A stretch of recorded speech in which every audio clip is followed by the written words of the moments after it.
Are you on board, Tom? Yep. All right. I'd like to call the meeting in order. First thing is pledge of allegiance and remain standing for a moment of silence. Allegiance to the flag of the United States of America and to the republic for which it stands, one nation, under God, indivisible, with liberty and justice for all.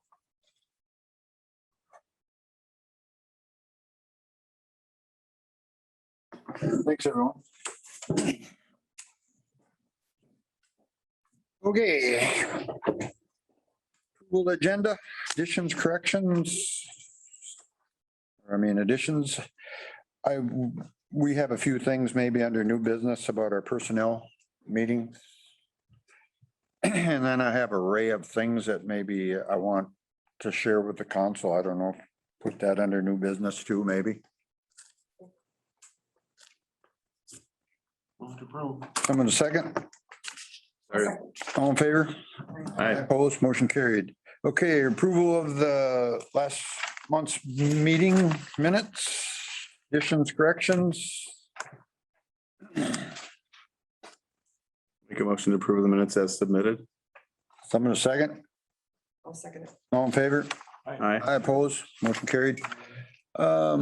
We have the bills here.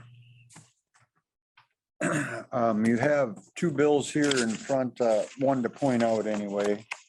Maybe you want to do it later in the meeting, but the approval of the we're hooking up the water and the sewer to the Red Iron gas station there. You see the two totals? You should have both of them laying there in front of you. Just ran them off tonight. The one's different in our Excel spreadsheet. There's Is there a third one? a third one, yeah. Oh, okay. So the one that says for Robert for Red Iron is Okay. one that's new tonight. Okay, Both of them for the same. sorry to interrupt you. Well, when you add them two up, that's $3 short of a $8,000 hookup. Does anybody think that's a little high? I mean, yeah, there's stuff on mine that I gotta pay, like the core drills and the hours to run that and all, but then there's also ditch witch and just compare them all and see what you think is what I guess I'm wondering. I mean, Jake, what was that for 40? Is it 30 feet from the edge of the building to the pipe? Yeah, if that, maybe even a little under. The labor is your biggest expense on yours, Robert, if you look at it. Everything else, your labor is the most expensive on that part. That's, $1,400 of it alone is the labor. Yeah, but what part of that labor is for what? Digging the hole, and where does I think I'm 2 feet off of the right of way. Mhm. So usually the water and sewer come out at the end of the right of way, right? So could I possibly spend $3,600 in 2 feet of digging? But I mean, yeah, the hard items are fine. Yeah, I mean, they got, the three guys there at 8 hours, or there 4 guys there at 6 hours? I don't know. I don't know. The rest of the numbers look reasonable. I just wouldn't know about the labor.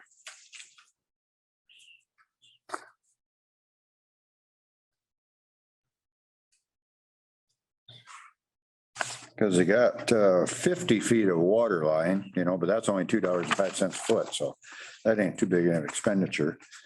4 more hours labor down below. I don't know if that's for the concrete cutting or what that's for. Are you asking for a little more clarification on the bill from them then? Well, I would almost think so. Maybe the way to go to talk to Kyle. Just Because explain it. up here in the top day there's 23.25 man hours under my bill on the top day. So that added up to be $13.95. So I mean, there is no bill here for August 3rd for the city. That would have started in the street. So there's ditch witch there for an hour and a half there, and the city always also got ditch witch for an hour and 3/4. So I mean, I was there when they were drilling the hole through the wall. It isn't like they used a lot of water and they had to suck that out with a ditch witch, so I just don't know where all this expense come from. Ditch witch cost would have been, we had them pothole down to make sure that water services were copper for Ron's daughter, and then that abandoned lot, you know. Would that been on another bill though? I think that'd be a different bill. Because it was the same day though, they No, did that- come back. That was not the same day. That's August August 13th. 13th, we have that other one for the cap old curb connection. They do mine and Kristen's that day. Yes. Those two are 2,600 then. And they sucked out a manhole down by Ron's house, so Right. storm sewer. I don't know what day that was, so, That would have been the same day. okay. Same day they were- Can you print that off, Ashley, that 2611 one? And the day that they did Roberts. Please and thank you. 2 days, and they went down to How many? protein, Yep, new tie-ins on that new tile you guys put in. so I don't know, just somebody should give them a ring and see if there's some duplication here in the bill. Maybe this will help you too. What they did down for the, cleaning out the catch basin, if that's on here, or if that's. No, it's on the 13th She's printing that one off. and this one here.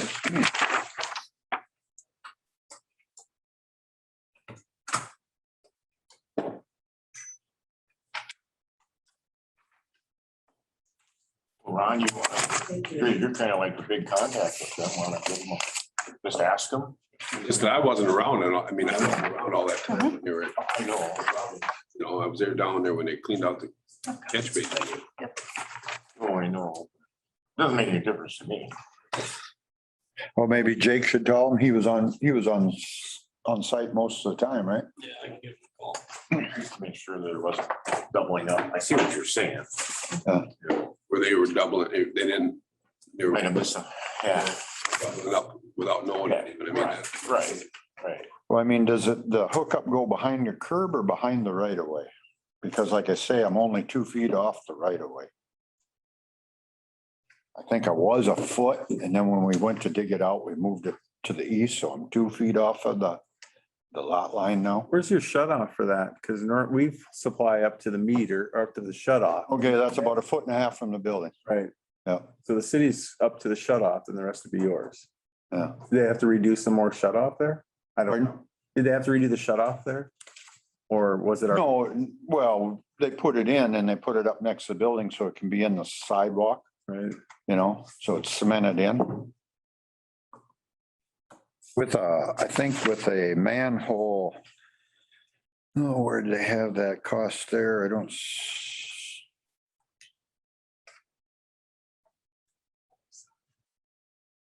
They were talking about a little bigger cap around it and a lid. I thought I seen it earlier today, but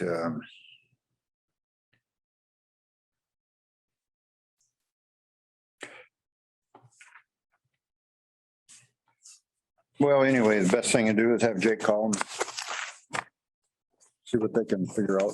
Either way, it's, if it's yours, it's a little high, or if it's ours, I feel like, Well, like I say, man, $7,997 for a 35-foot dig. Kind of high. When you got more like 11,000 with the other bill, we all, Pardon? it's more like 11,000 with the 2,600. Oh, yeah, but I mean, I'm just talking about that one hole. Right. Just that one hole there is pretty expensive. I mean, Unless they double up on some of the labor, but proportionally to the papers that they're charging, it really looks like it's not that far off unless the labor's doubled up somewhere. well, I got 23 man hours on mine. Yep. And then I got 4 hours of man hour down below. And I don't know if that was for cutting the holes through the building. Because it says 40 concrete cut.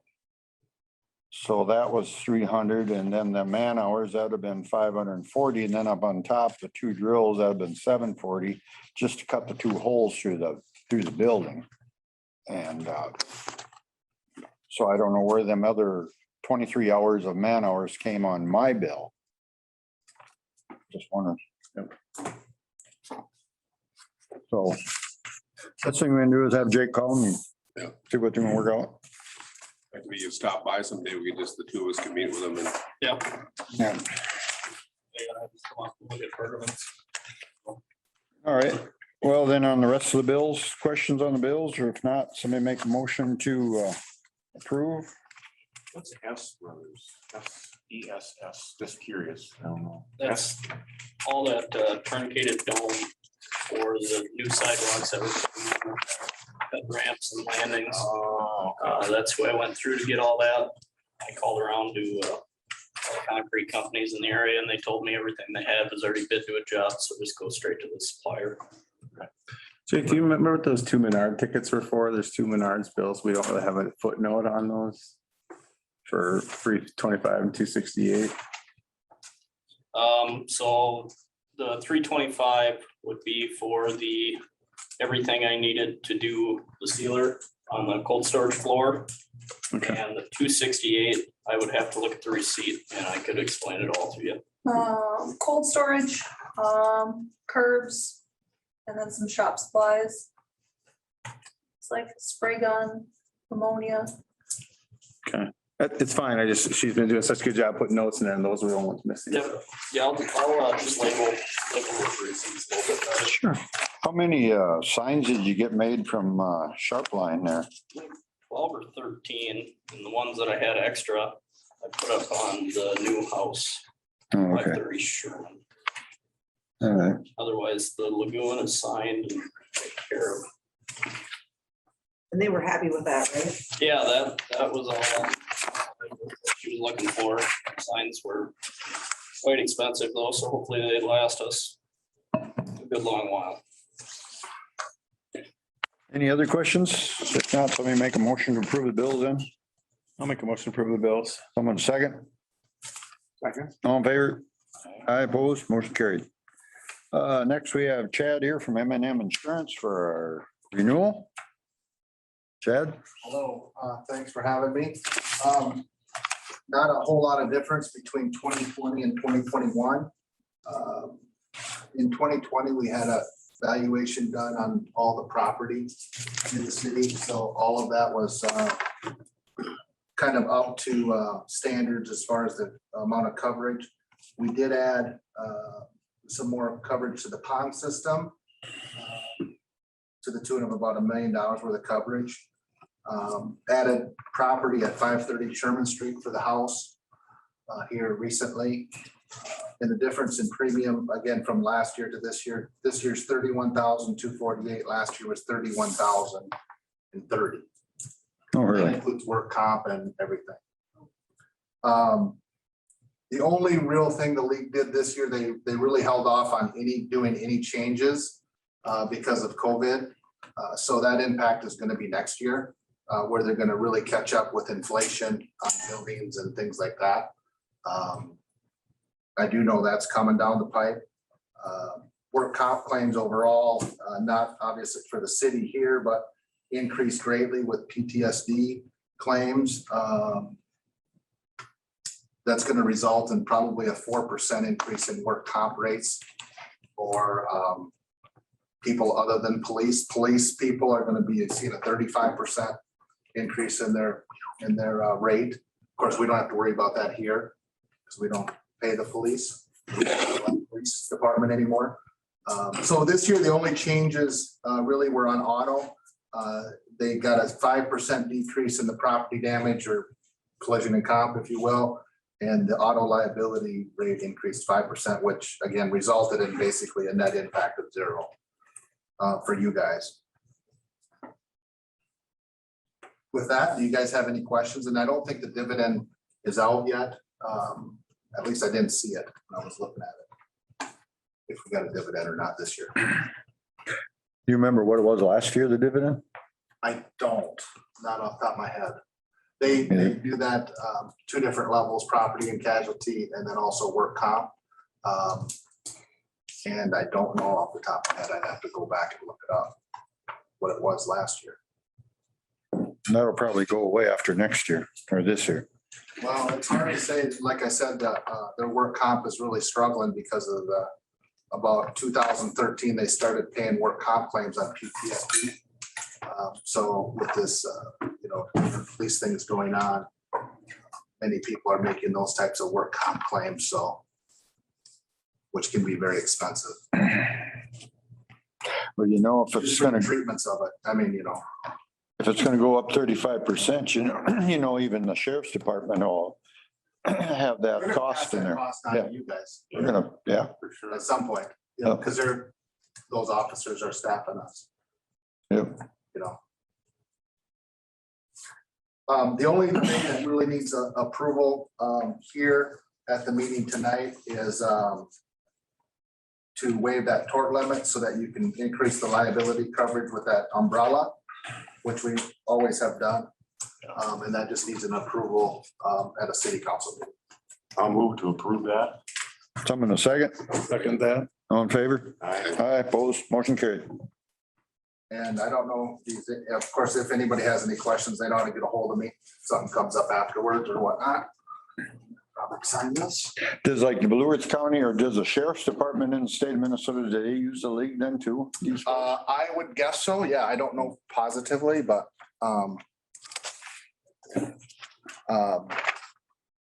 Blue Earth County does. I don't know what the state would do.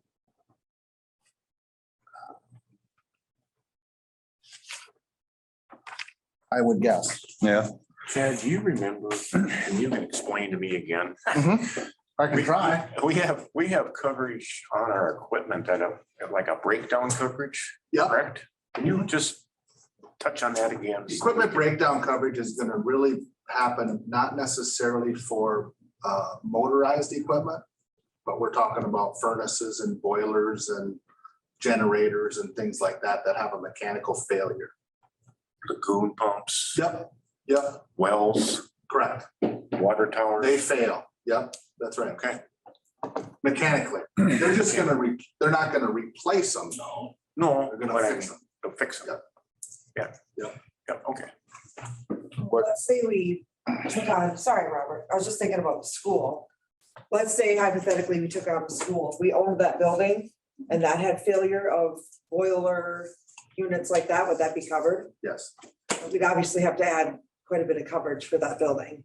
Yeah, Ashley's brought that up to try to get some sort of an estimate, and that's so difficult because a lot of the rating on a building like that is gonna be on what it's used for. Sure. Is it having parties every night? Obviously raises your liability exposure and potential property damage coverage. Or is it gonna be vacant, which could be another animal? Or is it just gonna be used for an office? You know what I mean? That's just like a private person buying a commercial building. Well, they rate that on how is it gonna be used? A lot of it. Makes sense. If you would just list it as a public facility and maybe had the council rooms in there, could you get us an estimate what it would cost to insure it? You would have to tell me how much coverage you want, because you're not gonna wanna insure it for what it would cost to rebuild it. No. Because you're talking probably somewhere between $6 and $10 million of rebuild cost, at least, I would say. Yeah. Probably closer to 10, maybe Probably. even higher now. See, what, the way we insure the school, which is kind of nice now, is that they have 3 different locations. So we just have a blanketed amount, a large dollar figure. And of course, it covers any one location. Sure. And the chances of having losses at all different 3 Yeah. locations Yeah. is just slim. So they're able to really get a benefit that way. Whereas you guys, it wouldn't be the case here. So do they have a value, a dollar amount on the value, just say down here on Good Thunder then, obviously? We've done that before. Yeah, I don't know how many years old it is. And we have on the school policy, we have a inflation guard on that. So I don't know. I'd have to, it's probably in the messenger. Last time we renewed it in July, I think it might have been, don't quote me on this, but 60 million between the 3 locations, between what's inside of it and the buildings. The contents in the buildings? Yeah. Okay, Between all 3 of them. yep. All right. And that, what that build all three buildings, probably not over again, but they weren't in a position that they were probably gonna rebuild any of them, so. Well, we But can, yeah, I would say it's over 10 million for replacement cost on something like, well, what did it cost just for the addition 20 years ago? I mean, yeah. a couple million then. Oh, yeah. Like, Yeah. Well, look at what it's cost to build a new one right now. Yeah. You know, would you, if you did anything with it, would you, I can try to look at it from a office perspective, a public building for the city, without it being rented out to others.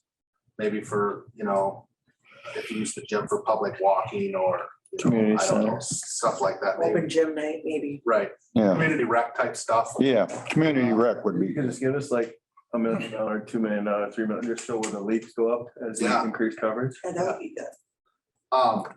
But my question was gonna be, would you, and maybe you don't know the answer to this, would there be a certain portion that would be able to be cut off where you'd only use a certain portion, or would you actually use the whole building?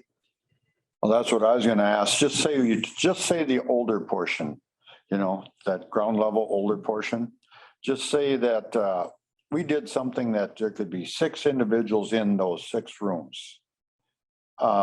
They probably have to have renter's insurance just like anywhere else, right? Yeah. But yet we would have to carry insurance on that whole area also. You know, so we just need to get some figures together because we need to know if the city could afford to take that building over and turn it into a community center first. Well, we should know, does that offer still stand? Dan Anderson said he was gonna talk to the school board and get back to me. That was the last I heard, and that What was was the offer? early last week. $1. Oh, I would think. yeah, I think I know they don't want to tear it down. they tried to, I mean, do that with Amboy for years, you know, nobody ended up buying it. We just want to, you know, cover all our bases so we don't come up with some incidentals or like, Yeah, you don't want to come back and say, oh, it's $40,000 to insure that. you know? yeah, That's right. Yep. exactly. I get it. Because we kind of figure the utilities are gonna cost us around 30-ish.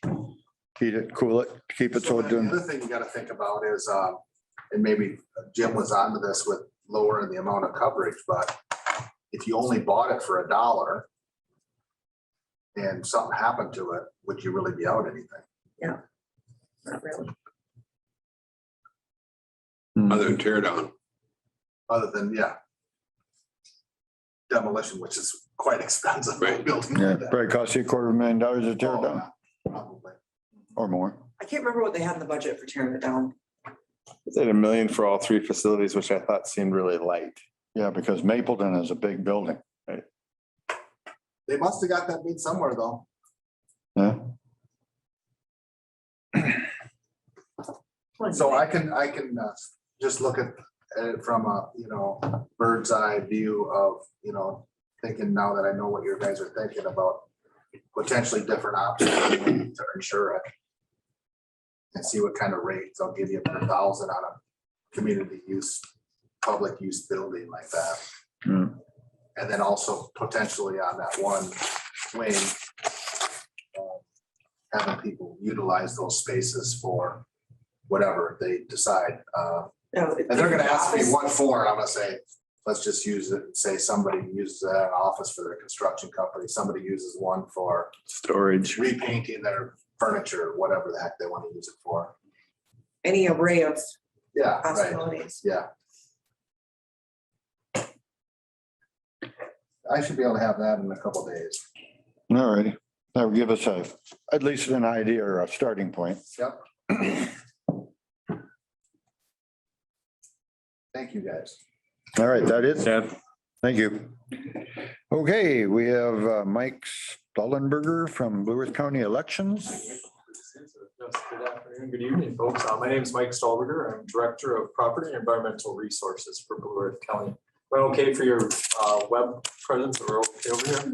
I think so. So I've been working with Ashton here off and on for a few months, just with some questions about elections, and you guys, it sounded like maybe you had some questions or follow-up that you want to have in regards to the way that elections are conducted in Good Thunder. So I offered to come out here. We can talk through some of the scenarios answer any questions that you might have or whatnot. So I brought a couple of folks just to introduce you. We don't get our elections crew out very often. So Christy Mays is next to me. She's our coordinator. Do you want to say anything? My name is Christy Mays. I've been working with the county for almost 20 years now, and I'm doing elections for quite a bit of that, but my administrative role in elections is fairly new. So she's our coordinator now. So I would be the director for the county level elections, but Christy is the one who knows everything and does everything, that sort of thing. And then Kelly Othout is also here. She's our supervisor in our department, who's also involved in our customer services. Yeah, my name is Kelly Othout. I've been with the county for about 15 years. I've kind of grown up in the taxation area, so the elections area is a new area to me. I'll be starting about my 2.5 year here in elections. So it's just learning a lot and going through that different process and learning where those different pieces are.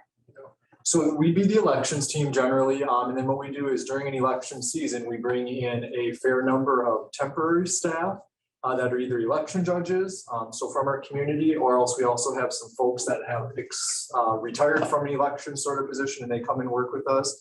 And then we actually pull a fair number of our department team and reallocate them from passports or from customer service, or we actually pull our environmental health team to work on election day and all of that fun stuff. So just kind of wanted to introduce you to that.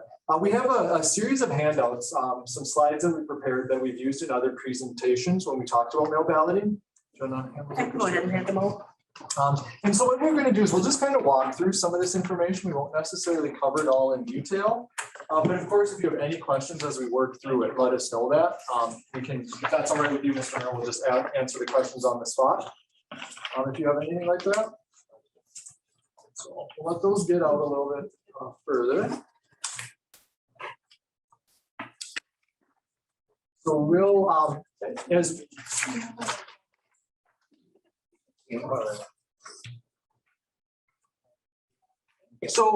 we'll do is, Sure, I'll take we just always start out with a very high level review of the 2020 election, just because folks like to hear what went on at the county. And so 2020 wasn't like any year, as you're all well aware of all the provided and made. Some of them were required by state law, and some of them were required by a court order, and some of them were administratively applied to us by the Secretary of State's office. So we had some different provisions in 2020 that won't be back in a 2022 election or beyond, unless something would change again for us at the state level. One of the biggest takeaways for the election for us is the fact that we had very, very high voter turnout. And we'll get to a slide that shows the turnout for Good Thunder itself. And your folks were near the top of our voter turnout across the county, which is pretty impressive. Overall, 90% of the folks in Blue Earth County who were registered to vote voted in the election. And what was most interesting of that is nearly 2/3 of all of our votes did not occur on election day, November 2020. They voted by mail, they voted by absentee ballot, or they voted in our offices prior to election day. And, as you can see, there are 15,000 plus another 6,000 votes that actually were cast not on election day, and then the remaining 13,700 votes were voted on election day. We had some other changes that impacted Mankato more directly in some of the polling places, just to change the way that elections were administered. But for the most part, the biggest takeaway is the fact that we had so many folks not voting on election day. Okay. If we dive into Good Thunder more specifically, I'll start on the voter turnout side, just because I think that's something that you all can be quite proud of. So you have about 340 registered voters as of today. You were slightly lower than that for the election in November, but that 2020 general election, you had 89% voter turnout, which is a very high rate, as I mentioned. You'll see in your primary, which would have been in August, that was under half of that, 40%. That's not unusual for a primary. It's well above the state average for a primary. And then you'll see the 2018 general election is 59% voter turnout. The reason I pull that one out for you is that would have been the first year that Good Thunder voted by mail ballot only. And so as we've implemented mail ballot throughout the county, that is what happens, is there's that first year that folks just don't understand the voting process, and so voter turnout goes down. That happens whenever the process changes, and you'll see that it bounced right back up in 2020. So that's good to see that voters participated at that high rate. Just for previous information, I went back to some further elections for you. The interesting takeaway there is if you compare the 2016 primary, which would have been a presidential primary, and the 2020 presidential primary, you can see that you had more than triple the response or participation rate in the primary from 12% to 40%. And that is one of the things that we do see when folks get a ballot mailed to them is they tend to return it. And so that is a turnout that is attributed to that. People participate in the big elections almost guaranteed, but when they have a ballot in a smaller election or a not so highly known election. The left-hand column there for you about your voters. What we looked at, just to give you a frame of reference, I just got done telling you about 2/3 of the county voters voted prior to election day. In Good Thunder, that number is obviously quite a bit different with mail balloting, and we had 15% of your voters voting at the courthouse. And so that is available to any voter in a mail ballot precinct. They can come to the courthouse and vote. And so 15% of your votes were cast that way, meaning they fed it directly into a machine themselves. I also provided just a little bit of demographics for you on your voters. About 38%, 40% of your voters are 55 years or older. We know that off of registrations. Of course, you don't fill out how old you are on the ballot or anything like that, but we're going to make an assumption with your high voter turnout that would spread across all of you. So those are just some high-level statistics for you, just to kind of give you a frame of reference for elections. So if you follow over with me to the next page, which has the Blue Earth County map on mail voting in Blue Earth County. I'm sorry, I guess that's on the bottom of your page, isn't it? What I'm going to do is we'll just chat very briefly about what mail voting looks like or mail balloting looks like. And in Blue Earth County, we have 19 of 23 townships voting by mail ballot. The 4 that are still voting live on election day, as you can see listed there, Luray, Rapidan, Decoria, and South Bend still have live election day polling places. And then all of the small cities that are eligible under state law to vote by mail ballot choose to vote by mail ballot right now. The exceptions to that would be our Mapletons, our Lake Crystals, St. Clair's, Madison Lakes. They're too large to vote by mail ballot under state law. And so they're not able to make that switch. We have about 6,700 mail ballot voters across the county. We have roughly 44,000 registered voters in Blue Earth County. So you can see the threshold there. Lots of jurisdictions, not a lot of voters just because of the size of those jurisdictions. Okay. It's about 15% overall folks in Blue Earth County that would vote by mail in the jurisdictions they live in. The process for becoming a mail ballot precinct, state law tells us what we can do and not do in that regard. So a city has to be under 400 registered voters, otherwise any township. That's why we have that threshold there. In order to vote by mail ballot, you passed a resolution back in 2017, I believe. And that needs to be rescinded or changed if you want to switch that, otherwise it stays in effect. And it's available to do it for local or state or county elections. Because you don't have an unusual election day, you don't vote in odd years for your city, there'd be no difference for you in that regard, that process. Okay. There is something that's called the mail elections. And I just point that out because sometimes schools will conduct a mail election and that's a single vote by mail. That's not available to cities or counties or townships to vote that way. It's either a mail ballot election where all of them are that way, or it's a live in-person polling place. Okay. I'll skip over that mail voting in Blue Earth County slide of the process. If you do want to dive into how that actually works, we can do that. The most important thing there is if you ever make that change, we have to meet the timelines that are out there, at least 90 days prior to the election.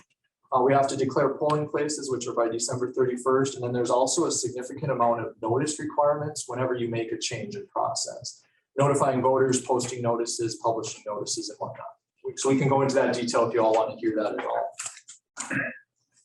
The mail voting process, you've participated in that a few times now, so hopefully that process is common to you or understood. It really breaks down into three steps for us. There's the process of voting by mail. So every registered voter in a mail ballot precinct gets a ballot mailed about 46 days prior to the election, somewhere in that 40 days, 46 days. And then we keep mailing those ballots out as we get new voters registered, as we need to send out replacement ballots up until 14 days before the election. We also reach out to voters who are in a challenged status. Maybe their address didn't match up in our system and it got kicked out. things like that, where you say, hey, you're not gonna get a ballot, so if you want a ballot, you have to do something to correct your voter registration. We do that every election as part of our mail balloting process. We also help anybody who needs to register, get registered, with the intent that they can mail back their ballot, drop it off, or vote in person. And that's what that second line shows us, is how they would vote in person. In a mail ballot precinct, in any precinct in the state of Minnesota, we have an election for 46 days essentially. And any voter can come into the county office any of those 46 days that we're open and cast a ballot with us in person. It's all done by an envelope up until the last 7 days before the election. We had 7 days before the election where they'd actually be able to feed it into a machine. So mail ballot, can vote by mail, they can come into the office and vote. All of that works for the 46 days. And then what happens is we start processing those ballots. We don't start processing those ballots until 7 days before the election. And that's when that ballot can no longer be changed. Up until that point, folks can come in and say, nope, I want to do it over. We keep records of all of that to make sure they're not voting twice, but they have the ability to change that until 7 days before the election, where we actually start feeding them through a high processing machine. We have a ballot board that does that work for us, and then we tabulate those results so that at close of election night, 8 o'clock at night, we know those results almost immediately.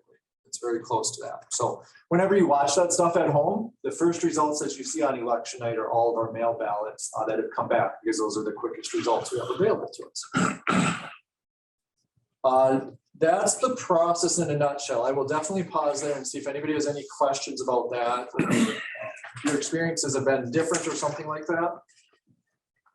If there have ever been in a small town like this, an individual that could have received 3 ballots from Lewis County for 3 different mailing addresses? So with 3 different mailing addresses? Well, only have 1 primary address, No. but received 3 ballots from Lewis County. They should not have. Every voter is registered at 1 address. So if there's a error in the registration that they have online, then that they would have been set for 2, they would have received a different ballot. Yeah. So then what we do is we track that. I think you're actually referring to somebody that Ashley brought to our attention. I can't get into the names of people, obviously, because we have voter privacy things. But in those instances, then we can work through their registration process and see what was wrong in that instance. Because now when we can't go into the private matters of that voter's individual circumstances, but there were multiple registrations associated with her name. So she appeared as 3 people in the system. Yeah, those are the sorts of things that get cleaned up through our auditing processes.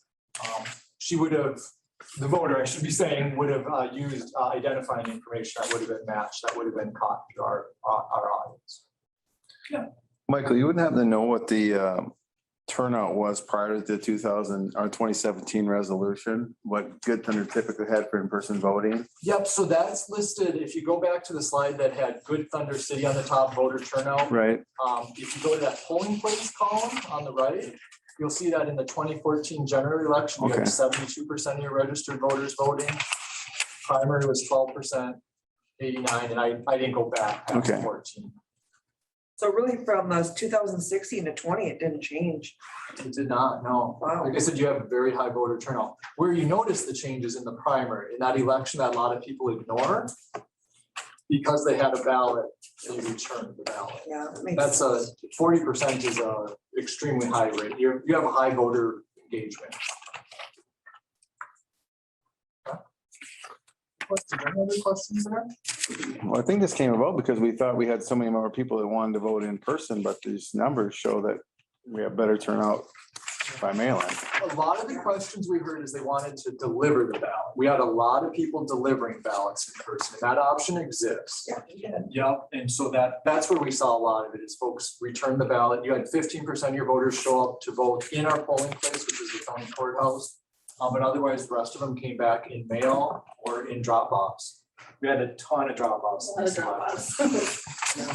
We manned multiple sites, booths outside so people could drive up and drop them off. We had a lot of folks dropping off ballots this election for many reasons. If we choose to go back to voting here, does the county help train the election judges, or how does that all work? Yeah, all election judges in the state are trained at the county level. So yeah, we would be training judges no matter where they work. We also train the clerks who are going to administer the elections. They get a different level of training. Last time, I think Ashley went through most of that training, but she didn't have to do all of it. She didn't do some of the elections pieces because the election day didn't matter. So that would be a difference there. But yeah, otherwise election judges are trained at the county level. And we'll talk about some of the things that'll be different in an election day environment if you're voting live, just some of the costs and other responsibilities that are passed on to the city in that regard. I threw in a slide here just because other groups that I presented to have wanted to hear a little bit about our security and the integrity of the election in Blue Ridge County. And so really one of the first things that I mentioned is that the election is very local. That's why Christy lives, unfortunately she lives in North Mankato. We don't hold that against her. Sorry. But she's in the area, as am I. I'm in Mankato. Kelly lives outside of Lake Crystal. And so we know what's going on in our communities and we know how to respond to some of the questions and concerns out there. So that's one of our best measures. We know how to react and respond. But what we also do is we do many things that are very general in nature. And most of them purposely happen behind the scenes because we want you to not necessarily know everything we're doing to secure the election because that prevents somebody from trying to manipulate it. A lot of those are related to technological and other physical security measures that we have in place. We have chains of custody that we have to respect. We have seals that have to be recorded and whatnot. All of that falls in the way that we just protect the actual equipment and the physical ballots themselves that we have in our offices. We also have requirements for just about every election task that they're done in pairs. Anything that would be related to the voting process or actually a ballot is always done in a pair of at least 2 folks.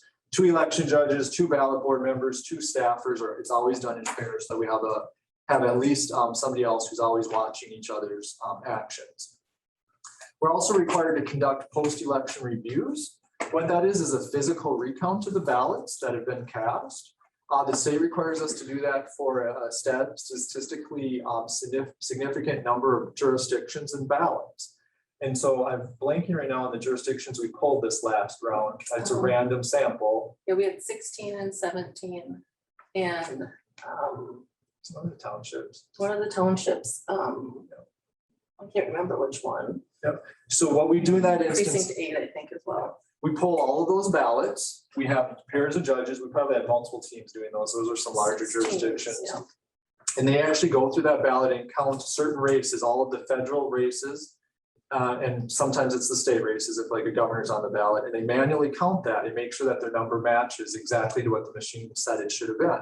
And if we're off by something like 0.25% or 0.5%, we then have to recount the entire county's ballots to check for any errors in our programming. We're on, like our machines know how to read ballots. What it can do is it can't read when somebody fills in all the ovals, right? That's an overvote, so that doesn't count. Or if somebody circles a name, the machine can't count a circle of a name, it's the oval. And so then we can adjust that record and count that as a specific vote for that person if we can figure out that intent. So we do those post-election reviews that happen statewide and then it escalates. If we would have had issues with that, then the state would have come in and forced us to do the entire county stuff over. So, yeah. And then we also have other data validations. So Mr. Mayor, that's where we're talking about that. We have systems with the state where we're able to validate addresses out to make sure that they're current and correct. We have matchups with federal agencies. So we know folks who are citizens or non-citizens. We know folks who have died. That information comes from the Department of Health on a monthly basis. Mm-hmm. We get information from the Department of Corrections, probations, courts to help us know who's felons. And so we can clean our records up on a regular basis. That's one of Christie's responsibilities, is to make sure that our database is clean and up to date. So we also then provide training. The Secretary of State's office gives us a lot of resources. The Department of Homeland Security provides us with briefings. I get an email multiple times a week with threats that are out there and security measures that we should be undertaking. We mentioned the post-election reviews. We also have audits that are randomly assigned across the state, where the Secretary of State comes in and uses a magnifying glass to look at all of our documentation, look at all of our records to make sure that they're compliant with state law. And then the last, and it's definitely not the least important, we have a very strong obligation to account for all ballots. and reconcile to make sure that if we've issued 50 ballots in Good Thunder, then we either have 50 ballots back or they've been spoiled or not received, to make sure that nobody's voting if they're not allowed to, and that they're voting only once in the system. So those are some of our general measures. When we get into the mail ballot world, just like in the election day world, we have some added responsibilities. The mail ballot ones are more important to you for discussion purposes. The Postal Service has responsibilities in terms of their delivery of mail, and they also are not allowed to forward a mail ballot. So if somebody doesn't live at the address that the ballot's going to, that needs to come back to our office. They're not allowed to forward that on. They're not allowed to leave it at properties that don't have occupancy, if that'll have a flag of like a vacant on there. And then they also provide now, this was new in 2020, they have ballot tracking services available to us as elections administrators. So we know which batch goes out to Good Thunder. We know when it was delivered to the local post office or letter carrier, so that we can make sure that we track that. That actually came to value for us in a different township where there was a tray of ballots that we were saying wasn't getting delivered timely. So we were able to address that and figure out what happened to that. So the post office has to take a pretty important role in that. Signatures and witnesses are required on mail ballots so that we have something that we can verify if somebody questions the ballot that was returned. I mentioned the statewide systems that we have in place. The thing that's really great about Minnesota's statewide system is that we see records across the state. So we know that if a ballot's been returned by Tom, that his ballot is in and he can't go to Nicollet County and get a ballot because they're going to pull up his record and see that it's already been returned. That's statewide for the records that are out there. And then we also have an online tool that's available that not many folks know, that as a mail balloter, you can actually go to the Secretary of State's website and track your ballot and see when it was sent out, when it was accepted by our office, when it was processed by our office, and when it was actually counted by our office. So any voter who has a mail ballot can do that process. Okay. Any questions at all on those? Okay. So then the next couple of slides are going to talk about some of the costs associated with it. And when I was visiting with Ashley on the phone with that, I present the cost to you, just like with the insurance piece, that you have an understanding of what might be coming your way with your changes. It's not to persuade you one way or the other. That's a local decision that you all get to make. But I want to make sure you kind of know the cost difference, because mail balloting for precincts of under 1,000 voters is significantly more cost effective than voting in person when you look at the number of votes that are cast and the costs that are associated with it. So what we have here is the last several types of jurisdictions that switched from live voting to mail balloting. And if you drop about 3/4 of the way down that page, you'll see a line that says Garden City under combined. And you'll see that for the 2018 election, when they were voting live, they were paying about $4.14 per voter. When we include the cost of their equipment shares, their election judge pay, supplies, all of those sorts of things come up to $4.14 per vote. Then if you drop down to that last color band, Garden City under mail ballot is about $2.50. That's real close to our going rate. You can see it varies a little bit for jurisdictions based on number of voters. But so that's about $1.50, $1.60 per voter savings per election year for votes by mail ballot as opposed to in person. Like I said, that's using election judge pay. That's the technology fee. That's any of our notice requirements that you'd have to post and publish, and all of that fun stuff rolled in there as an estimate. So for Good Thunder, 300 and some voters, you're looking at about $700 there a year. Plus there'd be additional technology fee that you'd be paying, and that's that information on the next page. Plus equipment. The equipment is the big savings and why so many of our smaller jurisdictions changed over. Because without going too far in history for you, the federal government in 2001 or somewhere like that passed a law called HAVA, which ensured that any voter had the ability to vote independently. And so that required all jurisdictions across the country to get different equipment. And so you can see if you're on that next page, the page that has the picture, the bottom of that page, I'm sorry, that has the pictures of the equipment. We end up with about $20-some thousand worth of technology in every polling, or I'm sorry, $19,000 worth of polling place equipment. in every jurisdiction. And this is required by law. The DS-200, that middle one is the tabulator. That's what reads the ballots. And every precinct must have one of those. That's $6,000. The Omni ballot is the assisted voting device that's required for any polling place that's open on election day. That's a $4,000 piece of equipment. And then Blue Earth County has elected to use electronic rosters, which is another mechanism for us to keep the security of our voter records. And we've established 3 as the minimum for a polling place of this size. So that's $3,000 a piece, total of 9.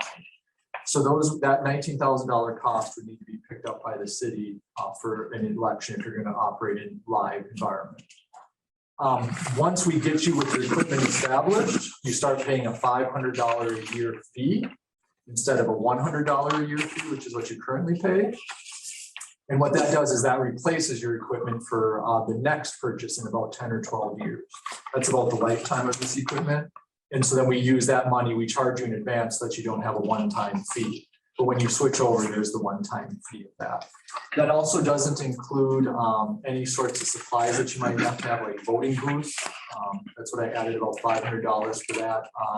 And then you'd have other miscellaneous supplies, signs, pens, folders, all of that fun stuff that you have to account for. So there is a pretty significant cost with that changeover. That's the primary driver for most of our jurisdictions that vote by mail, is they just didn't feel comfortable absorbing that cost. Especially if you think about 300 voters, or some of our townships have 150 voters. That's an exorbitant rate for them to pay. We recognize that, but we're unfortunately stuck using that technology based on our okay. In comparison, I dropped in there your 2018 cost from our perspective. We billed you $1,800. That is for your portion of the ballots. And so that would be your ongoing annual cost. We actually didn't charge our cities in 2020 for elections costs like that because we used CARES Act funds for it. So rather than send you a bill and have you use your CARES Act funds for it, the county just used theirs. But in 2018, and if you'd stay mail ballot in 2022, you'd be close to that $1,800 rate. Okay.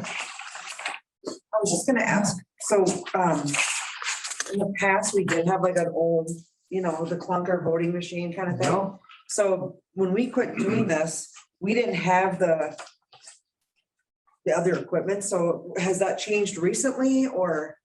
So you would have always had, instead of an omni ballot, you would have had what's called an auto mark, and that would have been the big clunker. Yeah, I remember that. Yep. That was a voting judge a couple of times. Yeah, I so that would have been the auto mark. Those are still in use in some places, but you can no longer get parts for them. Okay. So we've switched over to this omni ballot technology, which is like a laptop tablet like that you got there. Okay.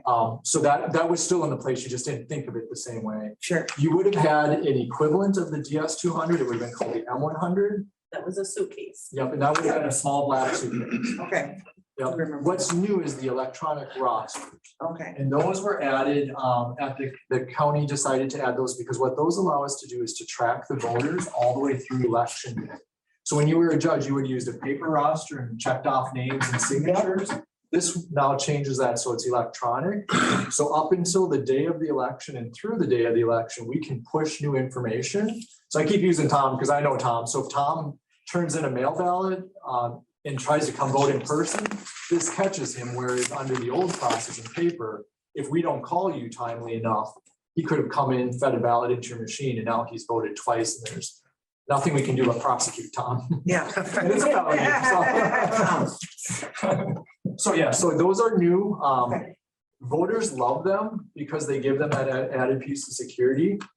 They also really help with registration processes so that when somebody registers in Minnesota, the judge knows exactly the questions to ask and knows that if you didn't give us a utility bill, I can't move on, that sort of stuff. So they've really helped our election judges and our voters out quite a bit, but they are a new cost, I'll admit that. Okay. Any other questions on that? Okay. So just in summary for you, so when we talk to our other townships, why they like mail balloting, some things to consider there is the voter turnout. You folks already are super high turnout in general elections, so you're not going to see much of a change there. It's that primary election, that previous ballot where we're selecting the candidates to vote for, that has the significant turnout value in mail balloting. There is a time savings and a resource savings. We talked about the cost piece already. Mail balloting is significantly less work for a city clerk. Be completely frank with you, I've told Ashley that on the phone. There's a lot of responsibility put on a city clerk in order to conduct an election. That goes down to recruiting judges. Recruiting election judges is becoming a challenge. The law is pretty prescriptive on who can be an election judge. If an election judge is related by blood or marriage to any candidate on the ballot, including daughters, sons, son-in-laws, parent-in-laws, and work in that election. So they have to find replacement judges in those instances. So that runs into some problems for some of the smaller cities and townships. There's just not enough folks to draw from there, but that's something to be aware of. And then we also just know that publication requirements and all of that is new work. It's something that you do every 2 years. So a lot of our clerks get really worried about, did I miss that? Did I get that right? Whereas under mail ballot precinct, we essentially mail you the ballot to hang up on the wall. And that's almost the extent of it. We also do hear, this last election, we heard from voters who were not happy with mail balloting for many reasons. But generally, we do hear voters appreciate that. It's postage paid. They appreciate the ability to mail it back, study their candidates. And then once they do hear that they still have an in-person option, that alleviates some of those folks' fears with the ballot making it back, or some folks just like to feed it into a machine, and that's their choice. And that's why our office is open the 46 days. The last 7 days, they can feed it right in there if that's what they'd like to do. That's what I have for you. I feel like I've talked a lot. So if you have questions, I'd be happy to answer them, or we can throw one to Christie. There's some questions on the back that we hear from a lot of voters. It's on my back. It's on the bottom of your sheet there. If there's sometimes those resonated, those are helpful for you to provide information to folks. So, what can I answer? Is there something with the mail ballot process that you want me to explain more, of why you're thinking of switching, or if there's anything I can help you with, I can for sure do so. Well, I think that what's driving the question now is that we have the example of the school election. And we didn't know that. We had no idea that was going to happen. We just thought that it would go mail ballot like every other, would be. And there was the feeling that possibly because of where the polling place was, there was a not quite fair, or whatever you want to call it. Yeah, that's valid. School districts run that election completely on their own, so we don't have any control over that. We do share that message. We're working with the school district right now that has mail ballot precincts, and we communicate that. We tell them that you need to make sure your mail ballot voters know that this is a different election. So maybe that's something we need to kind of make sure that they fully understand what that means, but we do try to communicate that and say, hey, your voters are going to expect a ballot. You can't mail them one. School boards can't do that. They have to have their polling places unless they've elected to do a mail election like we talked about earlier. And so in that instance, they need to take that on and to communicate that out. So yeah, had we had polling here, that this would have been the polling place for that election, for this part of that. Possibly. School districts don't have to use all of the polling places in their jurisdiction. They get, under Minnesota law, they're allowed to do combined locations. So even if Good Thunder had a regular location, the school could have still said only in Mapleton, or they did only in Mapleton. They get to decide that. The only restriction on them is they can't pick a new place. So they can say, oh, I want to go to McPherson Township Hall. They have to pick an existing one, but they don't have to use all of them. Got it. I guess my leading to a question here is that, are there any other elections out there other than school that would ever happen like that again, that you can think of? No, because the only other elections we would have would be county or higher level special elections that we would control. And in your instance, I would say mail ballot. If you had a special election for the city council, which would be nearly impossible. The law now has you appoint until the next regular election, but that would also be a mail ballot election because that's the way you were designated to vote.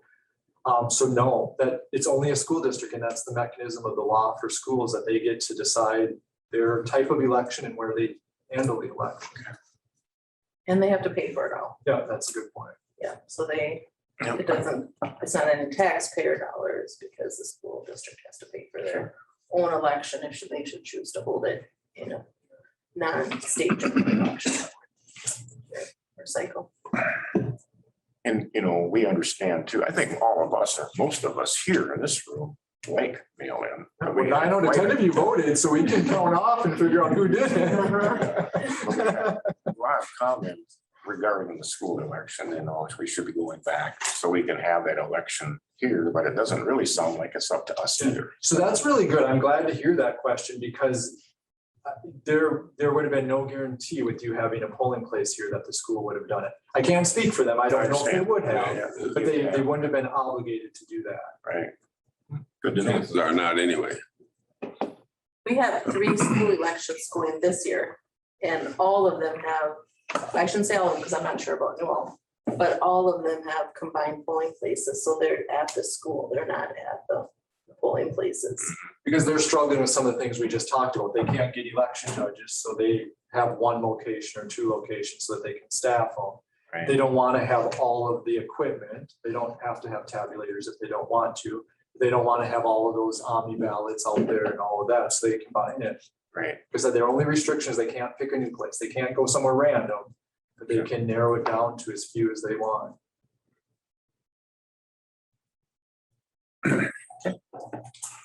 All like that information. Yeah. Yeah. So if there was an operating referendum going for the school, say in a year or two, They would designate their polling. they get places. designate their own polling places They would again. have to use existing facilities, so that would be Mapleton, Sedan, whatnot. And then they do have to notice voters of the referendum. It sounds like the piece that maybe was missing a little bit, and we can communicate that with all of our city clerks or school clerks when we do our trainings again, is that they should really make a concerted effort to make sure that every voter knows how this election is going to be conducted. Because then we just reminded us, St. Clair is going through a referendum here. And so we reminded them, because they have a fair number of mail ballot voters, that you have to explain to them that this election only, you've got to show up somewhere or request a ballot by mail. Great. They can still request it, they just don't get one automatically. Right. Right.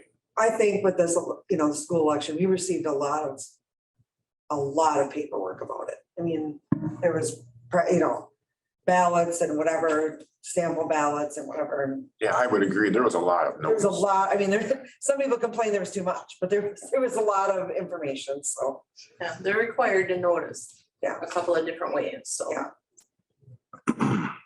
We kind of had the feeling, I think, from the comments that were given to us, that there was a great number of folks out there that didn't vote because it was mail, but according to the data, Yeah. that's really not That's not So true. when we pulled the number, I was surprised to see, I mean, I won't say you were the highest, but our county average was right up there. So we know the law of averages. Right, right. They all can't be high unless. This is the general election, not the school election. Correct, yeah. The school election isn't ours, so we Right. don't pull that data. They certify it themselves, they send it to the state, so we don't have that. But I was surprised at that number too. That's interesting. And your primary number is very impressive. We don't see 40% turnout in a primary election. Well, it is easier because for primaries, you go to a location, you sit and you all, do your little vote or whatever, because we've done with the delegate thing. That's a caucus. Oh, that's a caucus. Yep, this is a primary. Sorry, So this is where you get a ballot and it has a Republican column and a. Oh, that's Democrat right. column. Thank you. And so why we think folks vote more with the mail ballot there is because they can sit at home and figure out what's going on in that ballot. You're not in the polling place trying to say, well, wait a minute, which column, which candidate, all of that fun stuff. They can do that. It's easier to mail it in. The instructions explain that, actually, we're doing a little bit. Don't understand the purpose of a primary. Well, I think the numbers are telling us that we stay with mail-in voting. And the expense, we don't really want to spend $21,000. Yeah, I mean, that is quite an expense. I mean, that didn't cost us that like 5 or 7 years ago when there was a voting cycle, did it?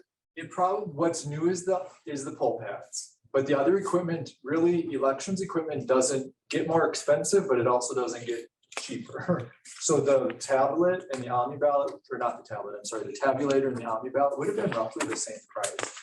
I wasn't involved in that acquisition, but it would have been similar. Would we have been paying a fee every year all along Yep. for the last 30 years? Correct, yep. And so what happened in the last few years is you've only been paying $100 a month or a year because you're sharing our equipment at the county with 23 jurisdictions. Now you have to do your own. And so now your fee will be $500 so that next time you replace the equipment, you don't have that sticker shock cost. Yeah. We've already taken that and made sure that we can acquire the equipment for you. It's the fact that you'd be switching and you have this new equipment that you have to buy into in order to use it. And like Tom explained, the main thing was the school vote. That's really good feedback. We can make sure to share with the schools how important that is to get that information out there, that it's different. Because we just talked to St. Clair today about that. And that's good to hear and say, you know what, this is really impactful to city residents, so. And a school has to have a referendum vote also? Is that, do they have to vote on that to have an operating referendum increase? They have to vote on increases for referendums. Yes, they can do it in a special election or they can do it part of a regular election. Okay, But yeah, those have to be approved. okay. I think there's been some talk legislatively to give some flexibility there, where if it's a renewal, they wouldn't have to, but right now that would require a vote. Yeah, like Christie said, there's a ton of them this year. Any other questions? You don't have to do anything if you're not changing. You don't have to make a decision right now. As I shared with you, Ashley, really your next deadline would be December 31st. You have to designate a polling place. So if you don't do it by December 31st, you're kind of stuck. But otherwise, if you choose to not make any changes, there's nothing for you to do. And if you choose not to make any changes and there's something you want us to work with to get information on your website or whatever, or if this is helpful to come back and talk right before the election again to explain some things, we're happy to do that. We do this on a regular basis, so. This really helps, I think, us all make our decision, because I kind of went into this thinking I want mail or I want in-person voting again. Okay. You know, I mean, that's what I was hearing. I kind of didn't want it to go away in the first place, but it just seemed like the right decision at the time. And then the flack we got about it, I was going back. So I feel this is really going to help us, because this kind of, I don't know. Maybe you have to put them little red stickers in. I voted in our pet voting deal. I did? We actually, yeah, in your mail ballot, we're kind of proud of this. Actually, maybe I'm more proud than I should be. We got the state vendor for that to create a piece of paper that has the I voted sticker embedded in it, so that everybody who gets a ballot in the mail can get an I voted sticker. There you go. It used to be haphazard. So. There's something really important about that sticker. It really is. You come for the sticker. Mail ballot sticker, you can wear it for 46 days once you receive your ballot packet. People who come in and ask for replacement I voted sticker, they Yes, wore they out do. their first one. Funny. All right. All right. Give them one. All right, well, thank you very much. If you have any other questions, feel free to reach out our contacts there or work through Ashley. We'd be happy to answer for you. All right. Good deal. Thank you. Thanks.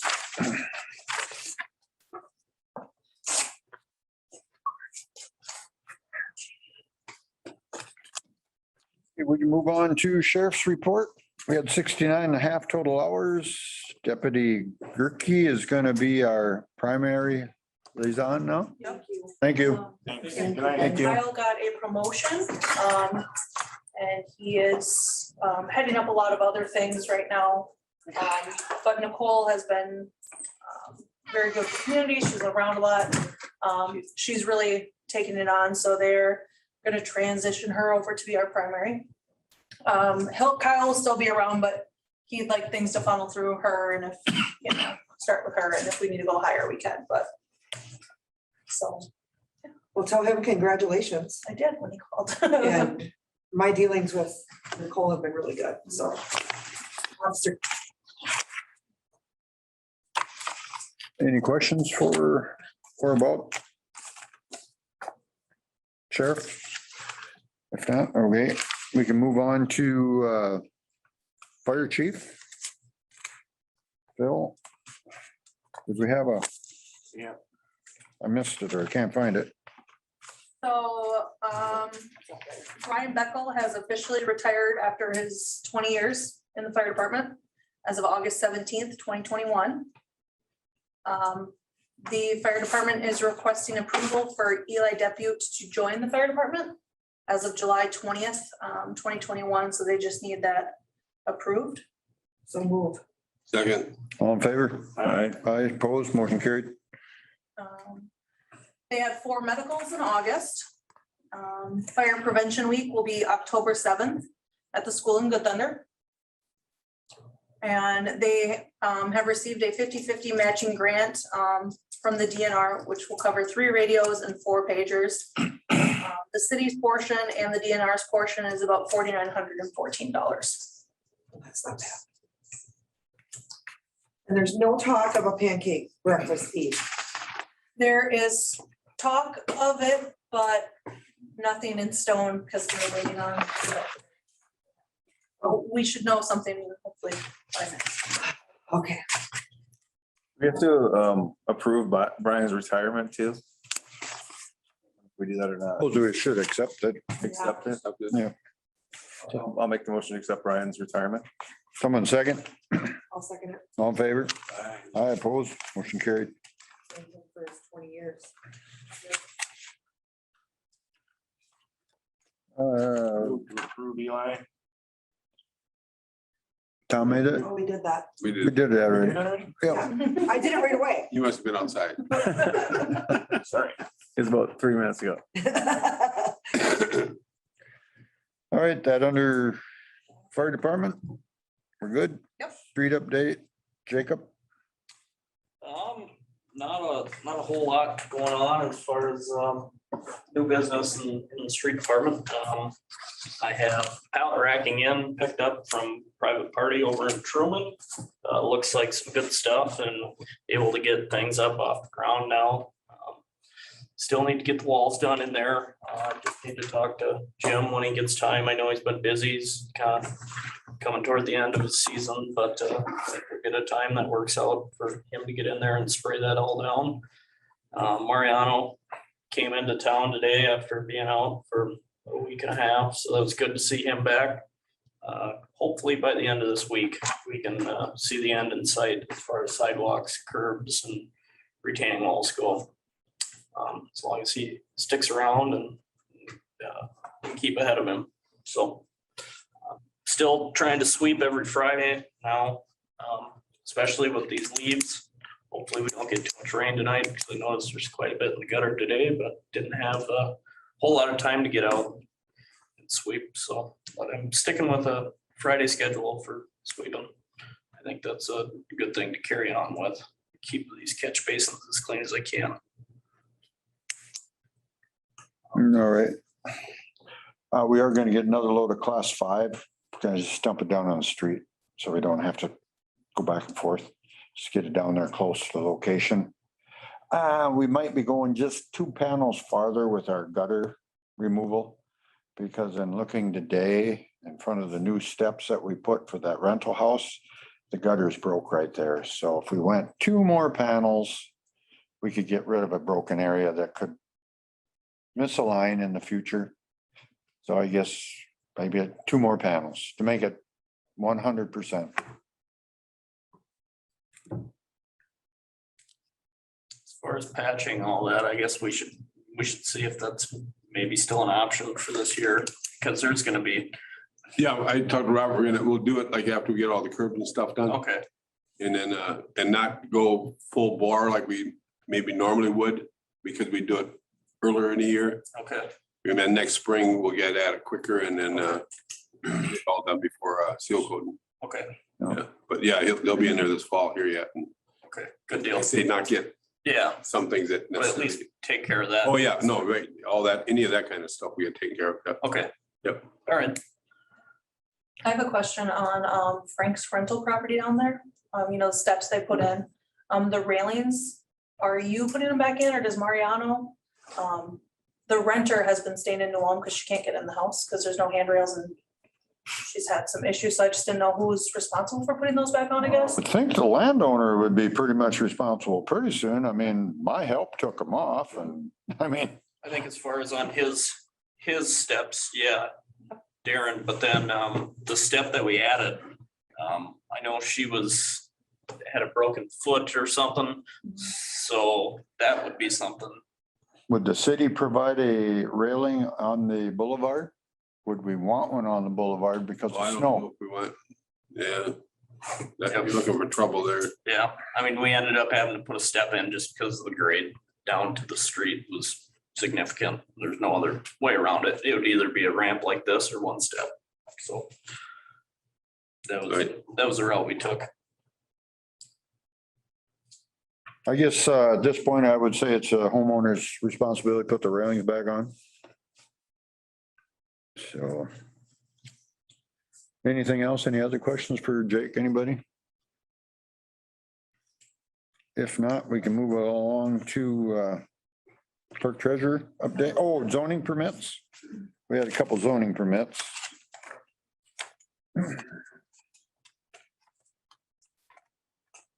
Any questions on them? Is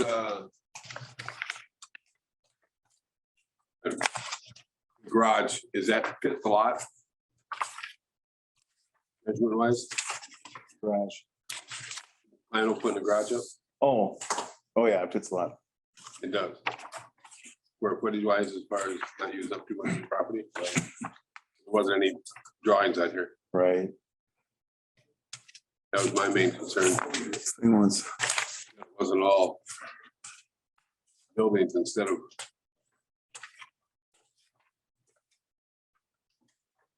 24.5 by 30. for the percentage to the 50/50, is that what you're saying? Well, that's what he's got down for the proposed structure.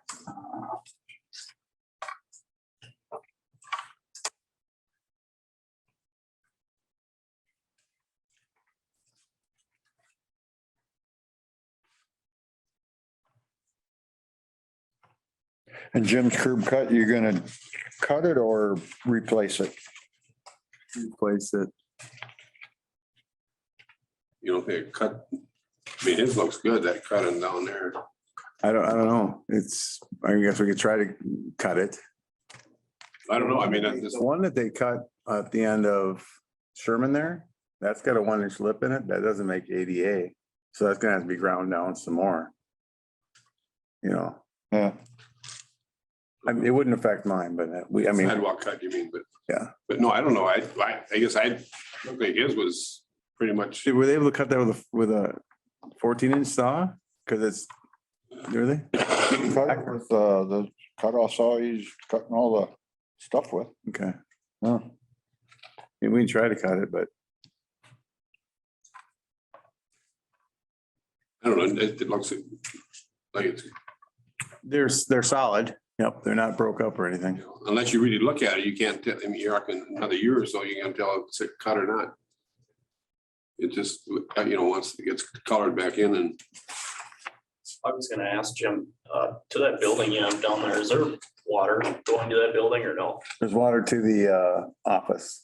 It's not turned on. Okay, the office that's behind the shed. for Right. lack of better terms. Okay. Yeah, because you couldn't find a shut off. Well, I was looking at the water map, just count how many houses are still MIA, and I thought, I don't know if that old co-op building has a water going to it, if there's something in there. It's up on the street, right? It's up in the corner, up on Halliday by the stop sign. Oh, and then there was one water meter that got replaced that wasn't being charged here for Yeah, that is. a while. So that'll be on there now. What kind of address do you give that then?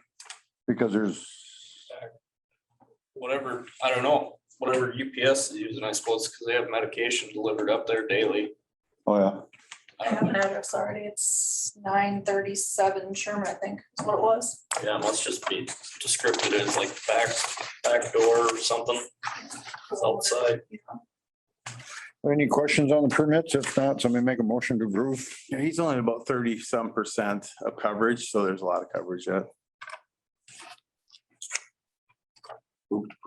Someone second? All in favor, say aye. I abstain. One abstention, yeah. Yes, 4 yeses, motion carried. Motion carried. Okay, Clerk update. Yeah, so September 22nd, Perfect will be here for our semi-annual audit. So Wednesday. This coming Friday, the 17th, I will be leaving at noon. I will request is in, just so you guys are aware, I won't be here half day Friday. We also will be doing our work comp audit that's coming up with Berkeley Risk. They've emailed me all the stuff they need, so I'll be sending that all to them. We have submitted the stuff for the American Relief Program through MMB. It's about $170 per capita, capped at 75% of our budget. Greg Burkhart said to submit that, so we did. It's roughly $62,381 that would be coming back to the city. How much was that? $62,381. And what's that for, Ash? That's the American Relief Program. More COVID, second round of Okay. COVID funding, basically. But, This is a guaranteed coming back? yeah, it's supposed to pay out half this year and half next year. And this is something different than the possible HVAC thing we were talking about. Yes. So this is a whole new creature, because it's about the same amount. More, it's more CARES money probably. Okay. Yep, I think they're still working on the guidelines for that, but Greg said do not miss the deadline, so we got that in. Yeah, so we'll have to figure out what it's gonna be used for. And then we went through some data request stuff. We don't have any set pricing for that, so we need to establish something. Blue Earth County is about 10 times as high as what we kind of rough estimated. So it doesn't have to be decided today, but just something to think of. We don't have any policies for any of our digital stuff. So we need to get some policies in place, costs, stuff like that. I suppose because we've gone from, tape recorder to that and Yeah, and I think it audio. was I like, think audio would be, I think it was like 25 cents a sheet up to 100 sheets, but like Blue Earth County charges $2.50 a sheet. I don't know what you guys want to do, but that covers, the paper, the finding, the time, whatever. oh yeah. I don't care either way. I'm just letting you guys know. So that's something we should probably have ready for January. And even our Zooms might need to be closed captioned. Oh, yeah. We're just finding out. Might have to what? Be closed caption, where what we're talking is right up on the screen, so someone with hearing impaired could read. Oh, I For me? suppose. Yeah, so there was a lot of stuff on the league that we're trying to figure out because with the COVID, everything kind of changed. So we're just, I have a deaf niece, so all of her stuff is, when she was Zoom schooling, she had to have everything closed caption. I wonder how do we do that for a meeting? We'd probably contact Zoom and upgrade probably. Oh, there you So go. that's Okay, where you use that money. sure.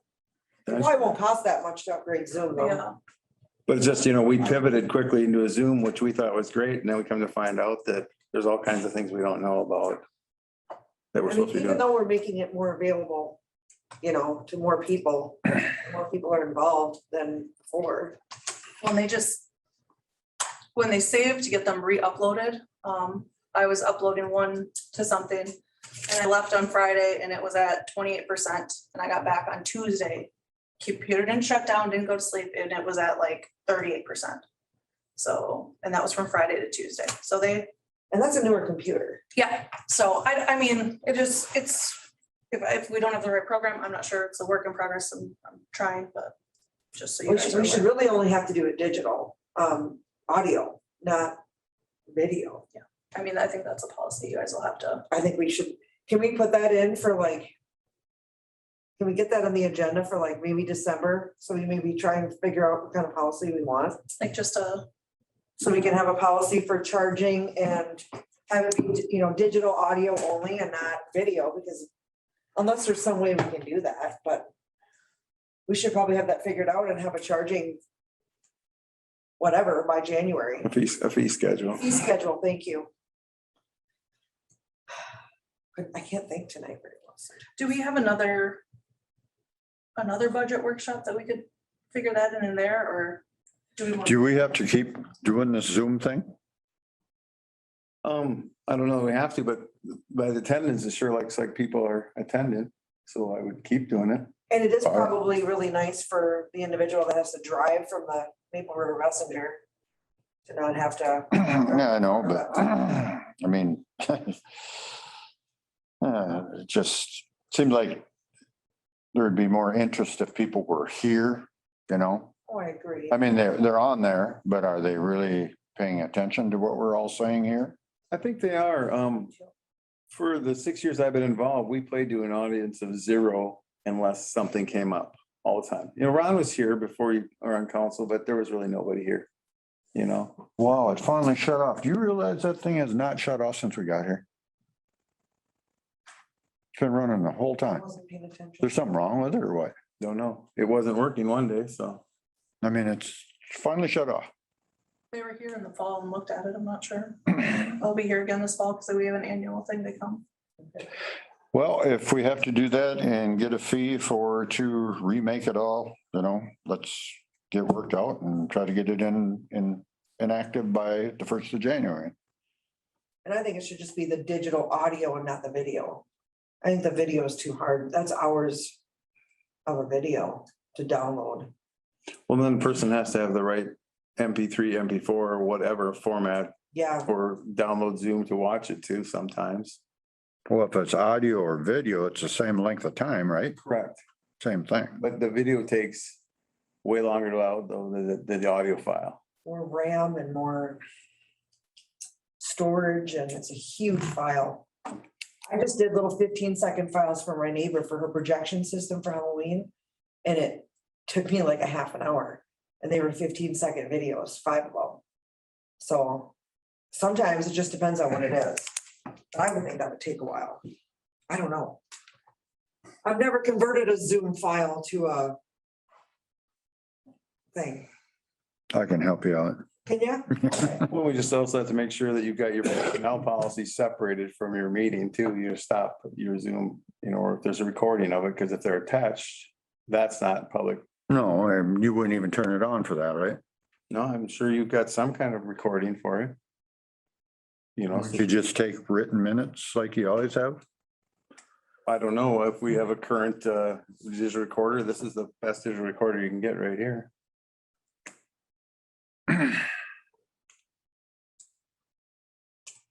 Don't know how to answer that. I guess we'll figure it out. Yeah, I'll have to. Yeah. Mhm.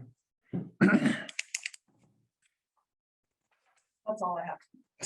Well, I wanted to thank you for, I was unable to make National Night Out. My mother-in-law passed away, so we had our funeral the same night. Well, it was the wake, excuse me, that night. And Ashley took it over and did it, and Jim helped out, and her daughter was there representing as the Miska Thunder, and it was, I feel really bad about missing it, but I was really glad that you were able to do it. Ayla was there too. They were both there. Oh, yeah, they were both there. Thank you. I wasn't there, so. Yeah, so thanks to the girls for being there. That was really awesome, I'm sure. And the fire department and Warren County. Yep.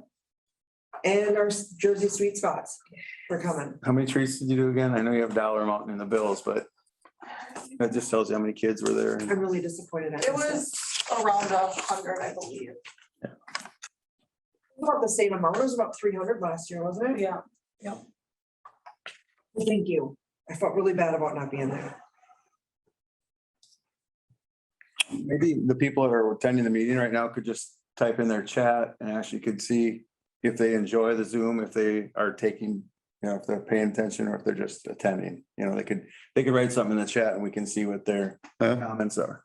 Yeah. See if it's a yes or a no. Yeah. Is it a good thing, bad thing? They like being able to attend from home. Yeah. Yeah.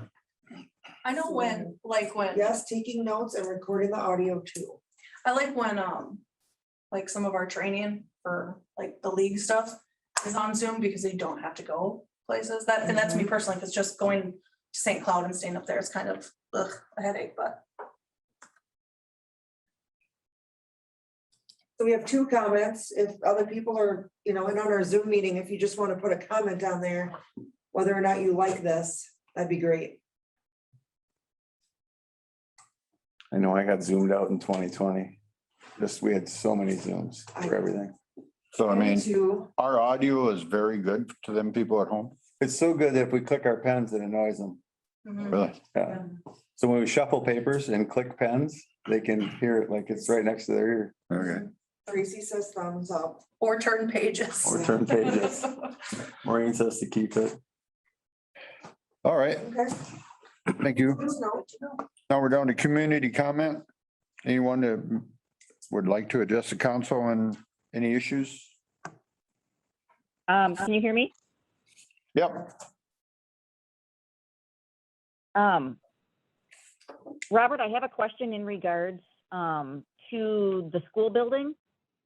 I'm not sure if I heard it correctly or not. At the beginning of the meeting, you mentioned something about the cost of utilities at the building.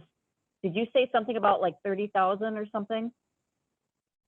The old school building, you mean? Yes, the old school The old building, school building. yes, the projected utility cost would be around 30,000 between electricity, gas, all that stuff. Yeah, we just kind of took what was some previous bills, and it wouldn't be probably as much if there's nobody in the building, for the first winter, but if the city occupied it, yeah, we're guessing at $30,000 probably, Okay, did you get that information directly from the utility companies or from the district? From the district it came from.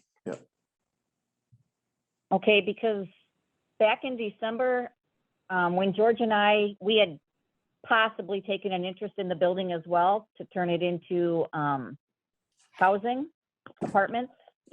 And George and I received information directly from the school district. And the information I received was for the last 4 years. And in 2019, 2020 alone, the utility costs were $59,474. So I'm just curious why we are such a difference in utility costs on the building. Did we figure the water bill in, because the school district had a water bill and maybe the city wouldn't have that water bill? Not as large anyway. Right. Again, the school water bill's I significantly high. thought we had something from Northwest Gas that it was gonna be around just combining the two, around that $35,000, Because I'm showing that just from the 2019, 2020 year, the fuel was $21,118. And that is with keeping the boiler on throughout the summer when school is not in process. And that was and the reason for that was to reduce mold and humidity issues that they were having. So that right there is 21,000.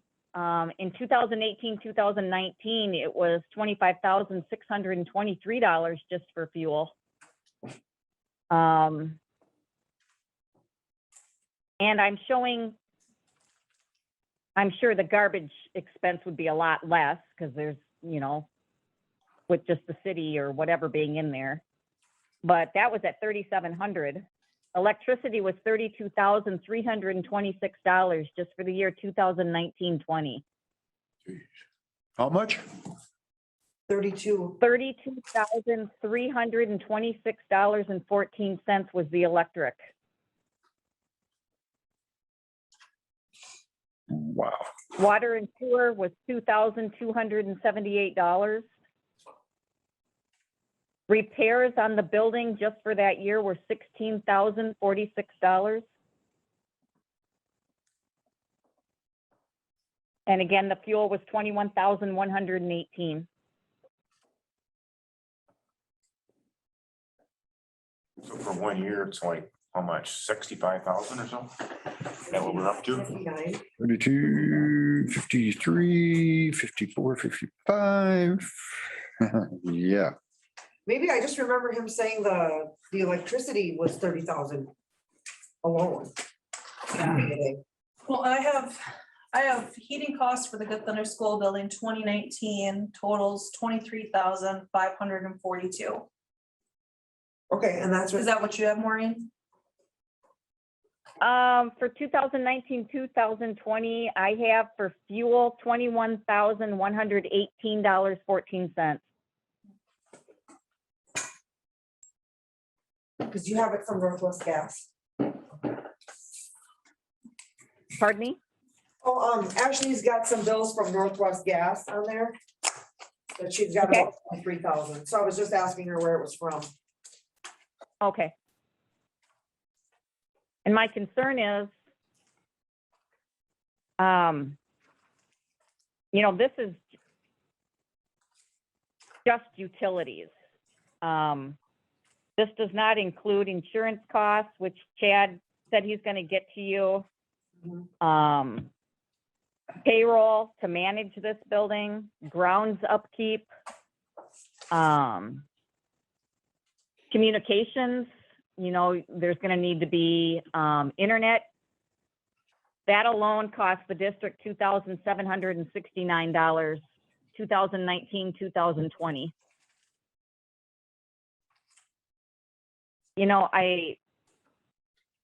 My concern is that we're doing our due diligence to make sure that we're coming up with a really good, solid cost estimate of what it's going to cost the city to run this building.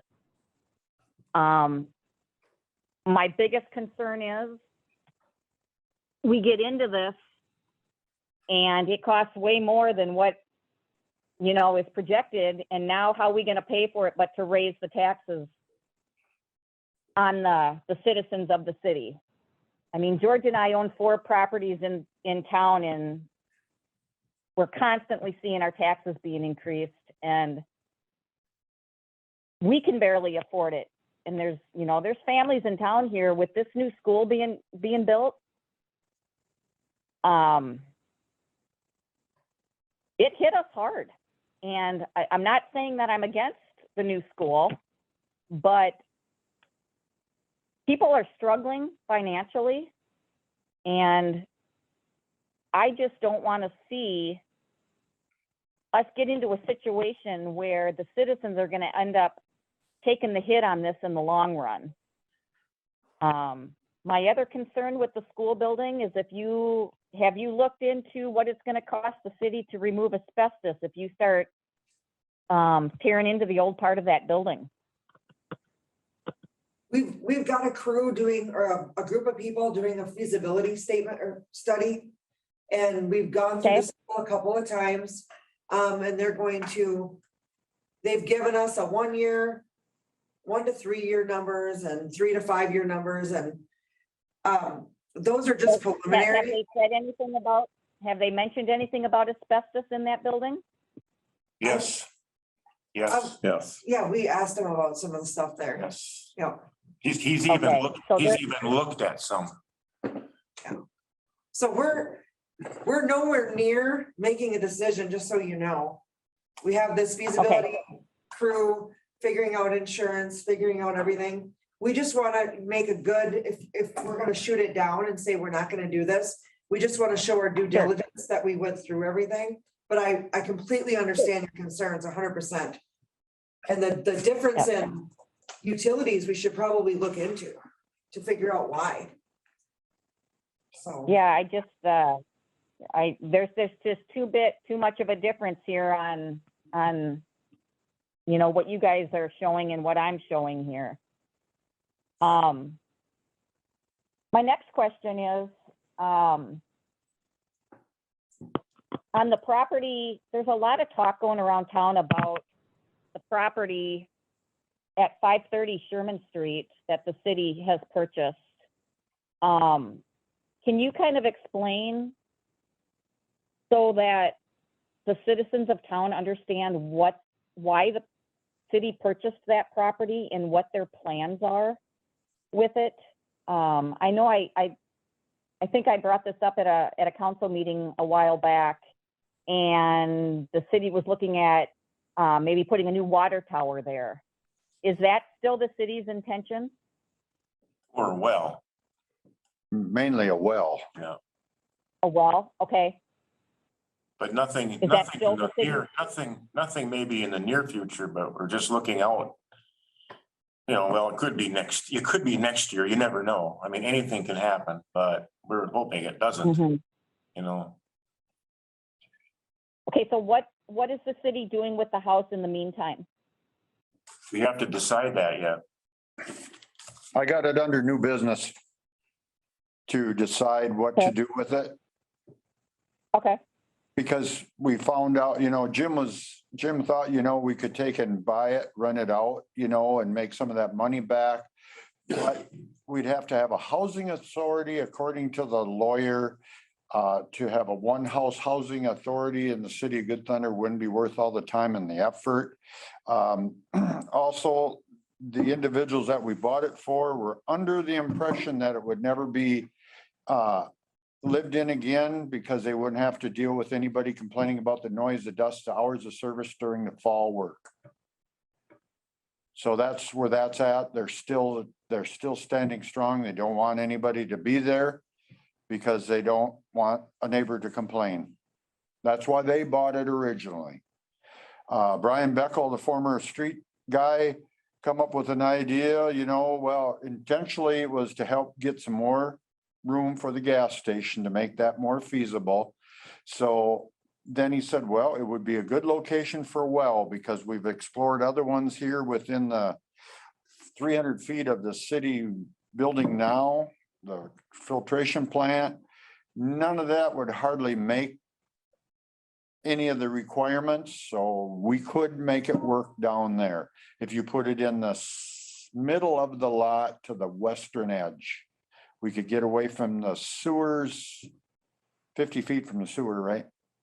There was, and 50 feet from a property line, was it? Whatever the regs are, we had an engineer look at it. Yeah, so that's the intent, and that lot was maybe bought for 10 years in the future, 5 years in the future, or 15.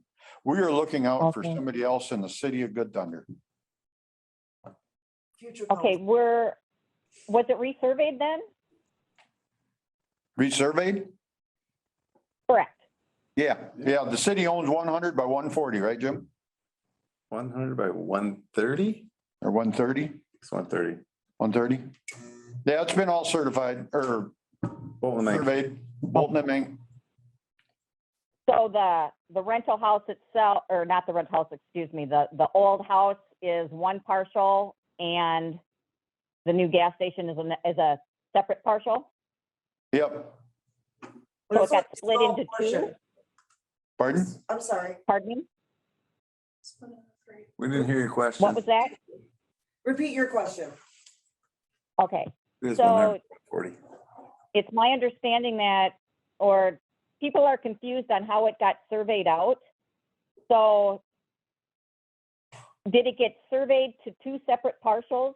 One now that the city owns and then one that Robert owns for the gas station? It's in 3 separate parcels.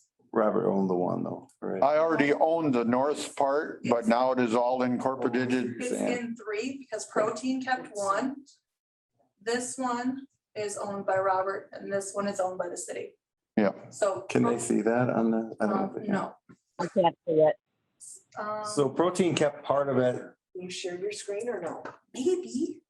It was squared off, really, is what it was.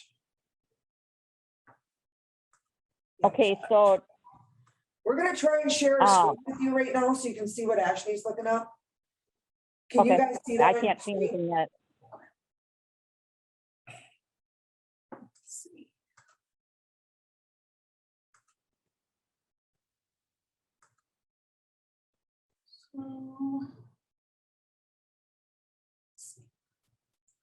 We've never done this yet. I had to do this with like my students, so I didn't know. It's easier. Can you see that map yet or not? I can't see anything different. Okay. Just let me,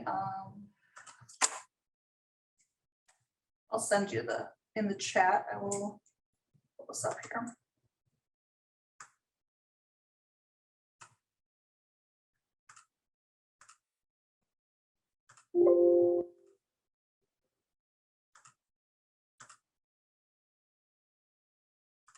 I guess I'm just interested as to why citizens don't come up here and talk. See how handy it is when people are right here in person? Just saying. But, you know. People should be coming up here, you know, if there's citizens concerned about it. Maureen, in the group chat, there is a screen grab. If you can click on that, that will pull up.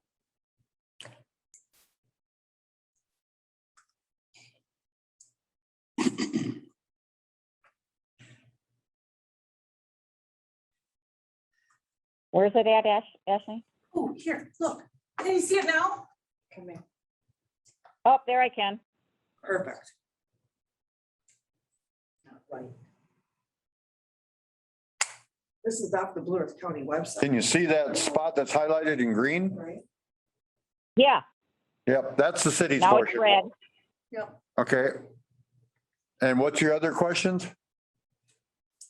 Well, people were just wondering how it was partitioned off and what the city owned and what the gas station owned. That's what the city owns right there that's highlighted. The number 3? Yep, Okay, so you own what's north of that then? yep. Okay.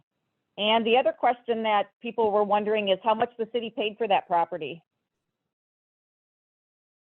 Paid $50,000 for the house, right? I think it was. And I paid $10,000 for my lot. 50,000 for the house? Yep, Okay. right? Was 50, right? Yeah. Yeah. Okay. So the concern that was brought up yesterday at our fall festival up at the church was somebody was concerned about the city paying for some of the gas station's land, but that didn't take place, correct? Want to see the check? I can bring it.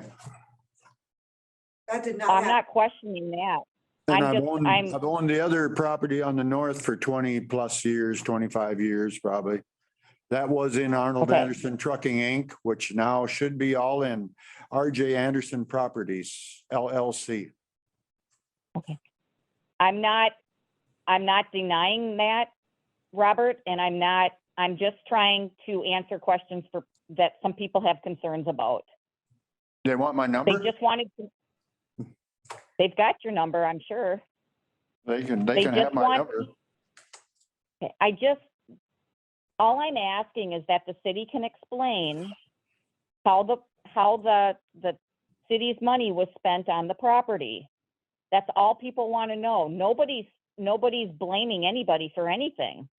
Oh. But not a whole lot has been said about this whole process, and people are wondering what's going on with it and how much the city spent on it and what it's going to be used We for. talked about it and talked about it and talked about it This- on meeting after meeting. Yeah, this has been on Zoom for 6 months about Yeah. this whole process. least. Every Yeah. single minute talks about it. So if people want it, they can read it online.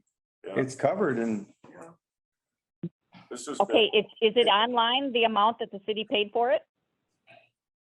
I'm sure. I'm sure it's in the minutes someplace. somewhere. Yeah. Or they could call Okay. City Hall and ask. It's public record. Yeah, they could just call Ashley. That number 2 area there, they did reserve the right to keep some of their property there and to square off their property protein sources. So they did choose to keep some of that. That's how the city ended up with 140 by 100, Okay. because they wanted to square that. So their lot there is, and that southern Sure. portion of their lot is squared off. That's understandable. And Yep. then that, where it says vacate there, I own that part of that alley there. That was a nook in that existing property from many, many years ago.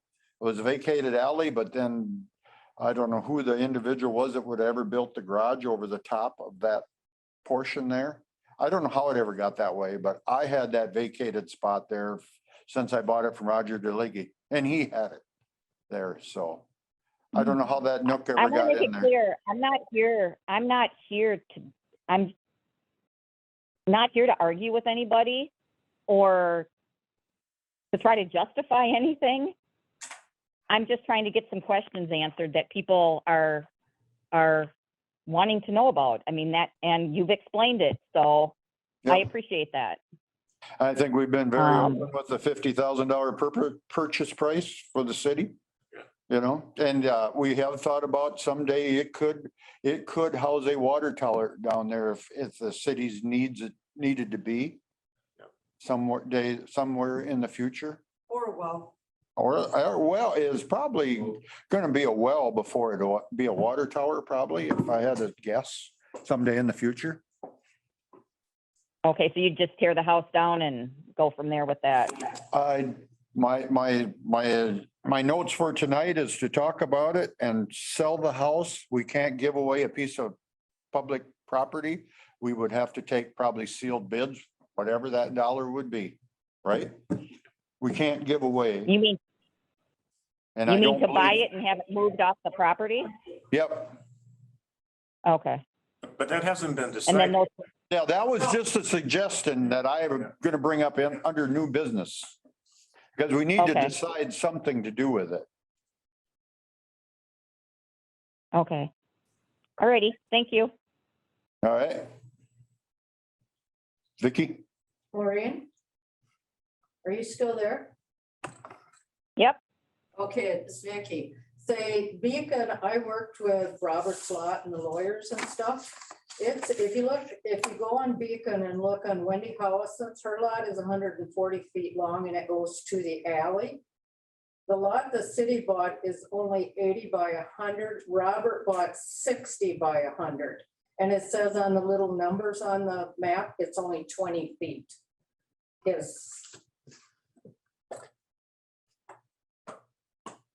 I didn't get 60 feet to the south. Yeah. I never know what's more accurate. It says it's More only accurate or 20. Lewis County? It's the same. I can't hear you, Vicky. Okay, Well, that would- if you go to Beacon, Schneider, can you bring that back up? That's because of the Do you existing see alleyway, that on the 20 city and. property number Yeah. 3, it says 140 feet. Now look at Wendy Hollison's right across the street. It's 140 that goes to the alley. The guy that changed things on this map forgot to change that to 80 feet. It says Roberts is only 20. That's how much the alley used to be. Yeah. And then there's 40 more feet he bought. So he bought, no, 80 feet or 40. 40. So he has a total of 60 feet. The city has 80 feet.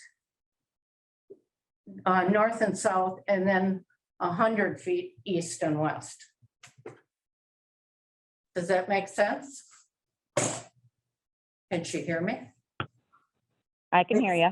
Okay, And there's a survey posts there already too. yeah, there's survey markers all over the lot. That's fine. Wow, look at that. So, You're coming across as if I'm being combative with this, and that is not my reason for being here tonight. No, So I think- want to make that very clear. Okay, I don't feel that way about it. I feel like she was just trying to clarify. Yes. You can see that the lines are this completely, one's longer than the other, but yet they say the same amount. Yes. So she was just clarifying how different that looks. I worked with Robert's lawyer a lot, and I know it was only 80 feet, and I know Robert bought 60 feet. And that's why I wanted to clarify it to you, so you didn't think it was 140 feet. Okay.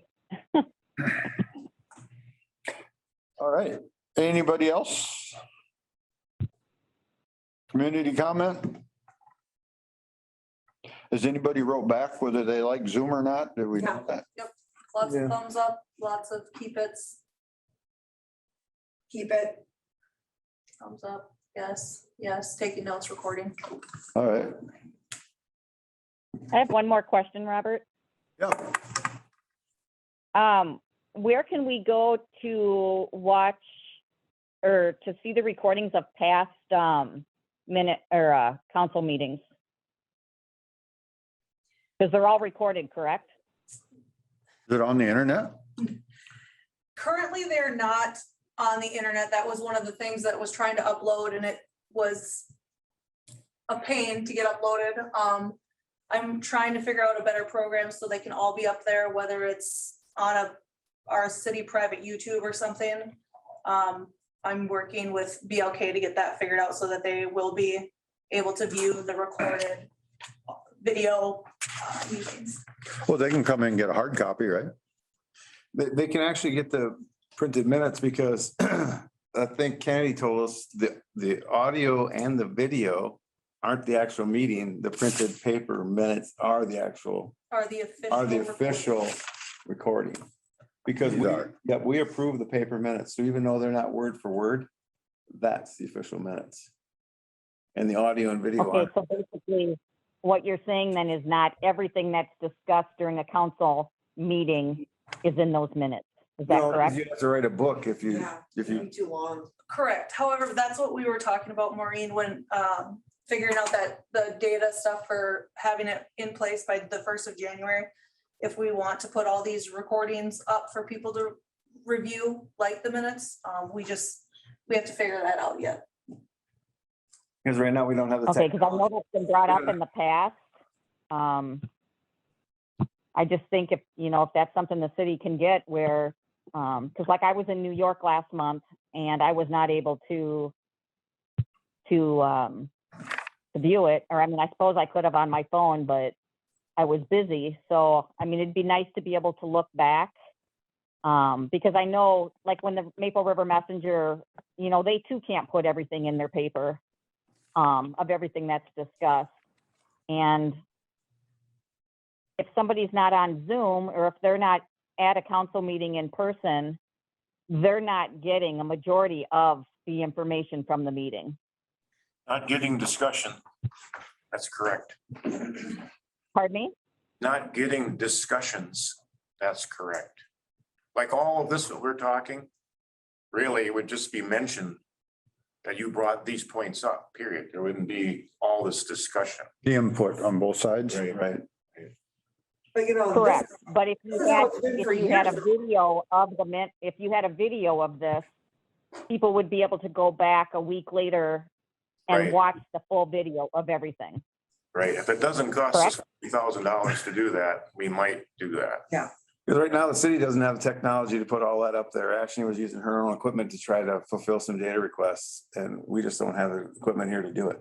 Well, I know going back when Cheryl was keeping minutes, there wasn't much that lady missed. They were pretty intense. They would fill 4 pages sometimes. She was very, very good at putting in discussions, and yeah, it's all changed since then. But I mean, it was still. It doesn't get. Them too. I remember them too, and it said that this was discussed. Yeah. Discussion was held, Yeah. I mean, it wasn't a discussion though, Because sometimes we have a 15-minute discussion and they get heated and it just says that we talked about whatever. It doesn't, Well, cover. there was a time where it was asked to make them shorter. If they didn't want all the he said, she said in there. So kind of gone up and down throughout the years. Yeah. Well, I We was are looking looking at into Maple that. River Messenger and I didn't see the last, I don't know if it was it in the Messenger, the last meeting? The last city council meeting? I would assume so. I have no idea. Jennifer could tell you. I think it was. It was, yes. It was mostly Okay. about, the messenger covered mostly the grant that was given out and a couple smaller other things. Wasn't a lot of information about what happened throughout the whole meeting. Okay, and what paper was that in?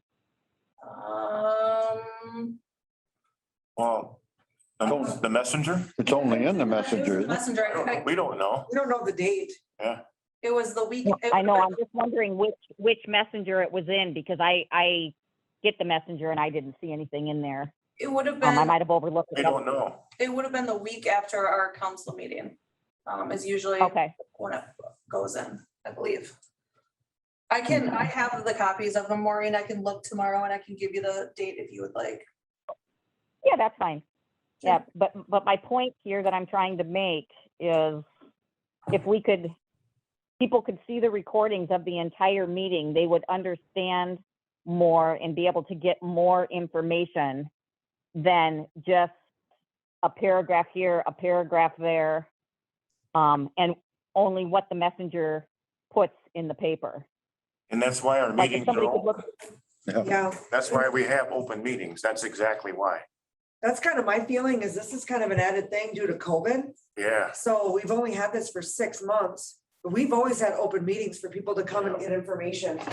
So I feel like, you know, if we're unable to get video right away because of cost or whatever, I don't think And we're not held to that by any. Exactly. We're only looking into it just as a courtesy at this point. yeah, So. but people should come to. because meetings. not everybody can make the meetings. Yeah, No, we understand. They can call us and ask us So- too, Maureen, because I'll answer any question anyone wants to ask me, you know? people Well, are going to the to wrong be people honest to get with you, Jim, information. To be honest with you, Jim, some people are intimidated to do that because a lot of people in town feel that you're right fighters. Or what? And I'm just telling you, what? the truth. They don't, Excuse me? Right fighters. they don't feel like getting into Can't hear it. or asking questions because they feel like the city is right fighters.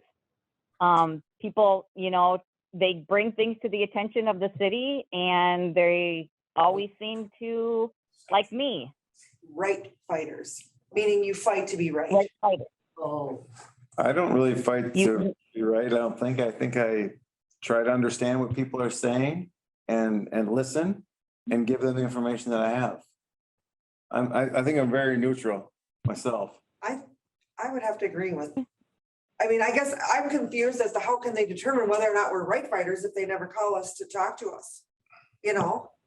I'm sorry, that's just, I don't understand, but I guess if that's the perception, then we can't really help that perception, but. This is why I'm here, Sarah. This is why I'm here tonight, is because I'm bringing to you what some of the community members are saying, okay? Or the way some of the community members are feeling. I'm not here to be combative, but some people are not like me that are willing to come to a meeting like this and ask questions and to ask questions to, you know, to get answers to things. They don't have it in them to do that, and I do. So maybe That would that's probably why be they've the- come to me. That would probably be the Pardon same me? people that are on what I call colored book anymore. They are the ones that have comments about me that has never even personally talked to me. So I don't know how you could form that opinion. And again, the meeting is wide open, the second Monday of the month, every month of the year. And then they can come and express their thoughts, person to person, eye to eye, face to face. Would that make them people happy? Well, not if you're calling them cowards. No, I said colored book. That's what I call Facebook. That is for people that cannot come up to you and talk to you in person. I kind of nicknamed that myself after I heard about a post of an individual that I've never even talked to. I just, you know, I used to call it. Well, again, Facebook. Robert, not everybody's on Facebook. No, I mean, the ain't. people I talked to the people I talked to yesterday are people who live in the country. They're elderly. They just ask questions. They've never been to a city council meeting. They hear things out and about. That's why I'm here to try to give them your answers. Right. Regardless if it's what they want to hear or not. I'm just here to ask the questions. I'm here to bring concerns that people are having. I'm the type of person that can do that. You guys obviously know that. You don't care for me. I don't care. Oh, that's not true. Well, If it wasn't for There's- people you like know. you bringing concerns to us, we'd never hear anything. So yes, we love your input because we know concerns. There's other people on there tonight that's not going to say a word. So we appreciate your That's correct. concerns. Okay, and I appreciate you guys. Maureen, we don't all agree on everything. We have some very heated discussions here.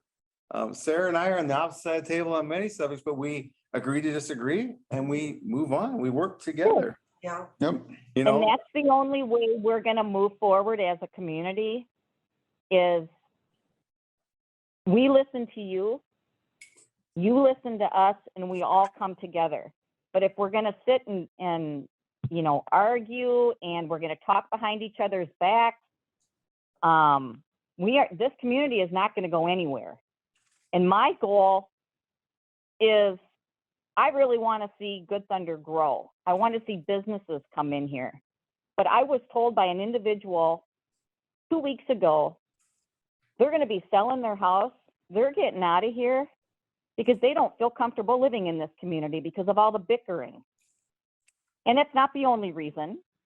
They want to be closer, you know, they're moving to Mankato because they want to be closer. I'm not going to give any names. But the comment that they said is, this is not a friendly town to live in. Everybody fights with each other. Everybody argues against each other. That is not how we should go at this. We're always going to have differences of opinion. That is a given in any city. But you need to appreciate people's concerns and appreciate their questions. Like instantly when I brought up this question that this individual had yesterday about the city buying the land, you jumped right on me, Robert. I'll show you my check. I paid $10,000. That to me is not the way to come back at that. That to me, you're being combative. And I'm not here to argue. I'm just here to get information for a few individuals that had a question. It's an honest question. They have a right to an answer to the question. They pay taxes. And they want to know how their taxes are being spent, just like I brought up buying the school tonight. You know, if you guys buy the school, I had a legit reason to bring my concerns to you because my numbers are different than yours that I received. That is a legit thing to bring to the city council. That's what you're there for, is to answer questions. But if we're going to continue to constantly feel like we're in a battle with each other, we are going to become more divided and simply it's just gonna go downhill. But I want to see it go the other way. I mean, I am here so that we can try to bring businesses to town. That is such a huge thing. But when you got people talking, you know, bad about each other behind people's backs, and you know who you are, you've done it, gotten back to me. I personally don't care how you feel about me, but others do. But as long as I'm here and I run a business in town and I own property in town, you're going to hear from me. That's Because the way it I'm here should be. for change. That's exactly right. And I'm And here for change. When you were Things overlooked, have to change. when you were overlooked by the COVID funds, you know, I got another thing on my list tonight that I want to start in City Hall here that lists everybody, if it's a household business. We have two individuals in town that paint houses inside and out. Well, I know one does inside and out. I don't know about the other. There's no information in this City Hall anywhere of what who them people are. We have. Mhm. City website. Pardon? It's on the city website, business. Yeah, but And there's printout. not every, like she said, not everybody's on the website. So could we have an area here? Good Thunder area businesses, painting, these two people, machinery repair, Lyra, repair out there. Right across the road from him now is a new construction guy. I don't know what his name is. Put that all up here in writing on the wall in City Hall and promote our little area of town and rural businesses. So we do get a Yep. bigger footprint and we can expand our town. That's right. That's where what my that's goal where we have is. to start. Yep, because. And Robert, I am glad you're putting the gas station up. That the city needs that. They have needed it. And I don't want you to think I'm against you on that, because I am not.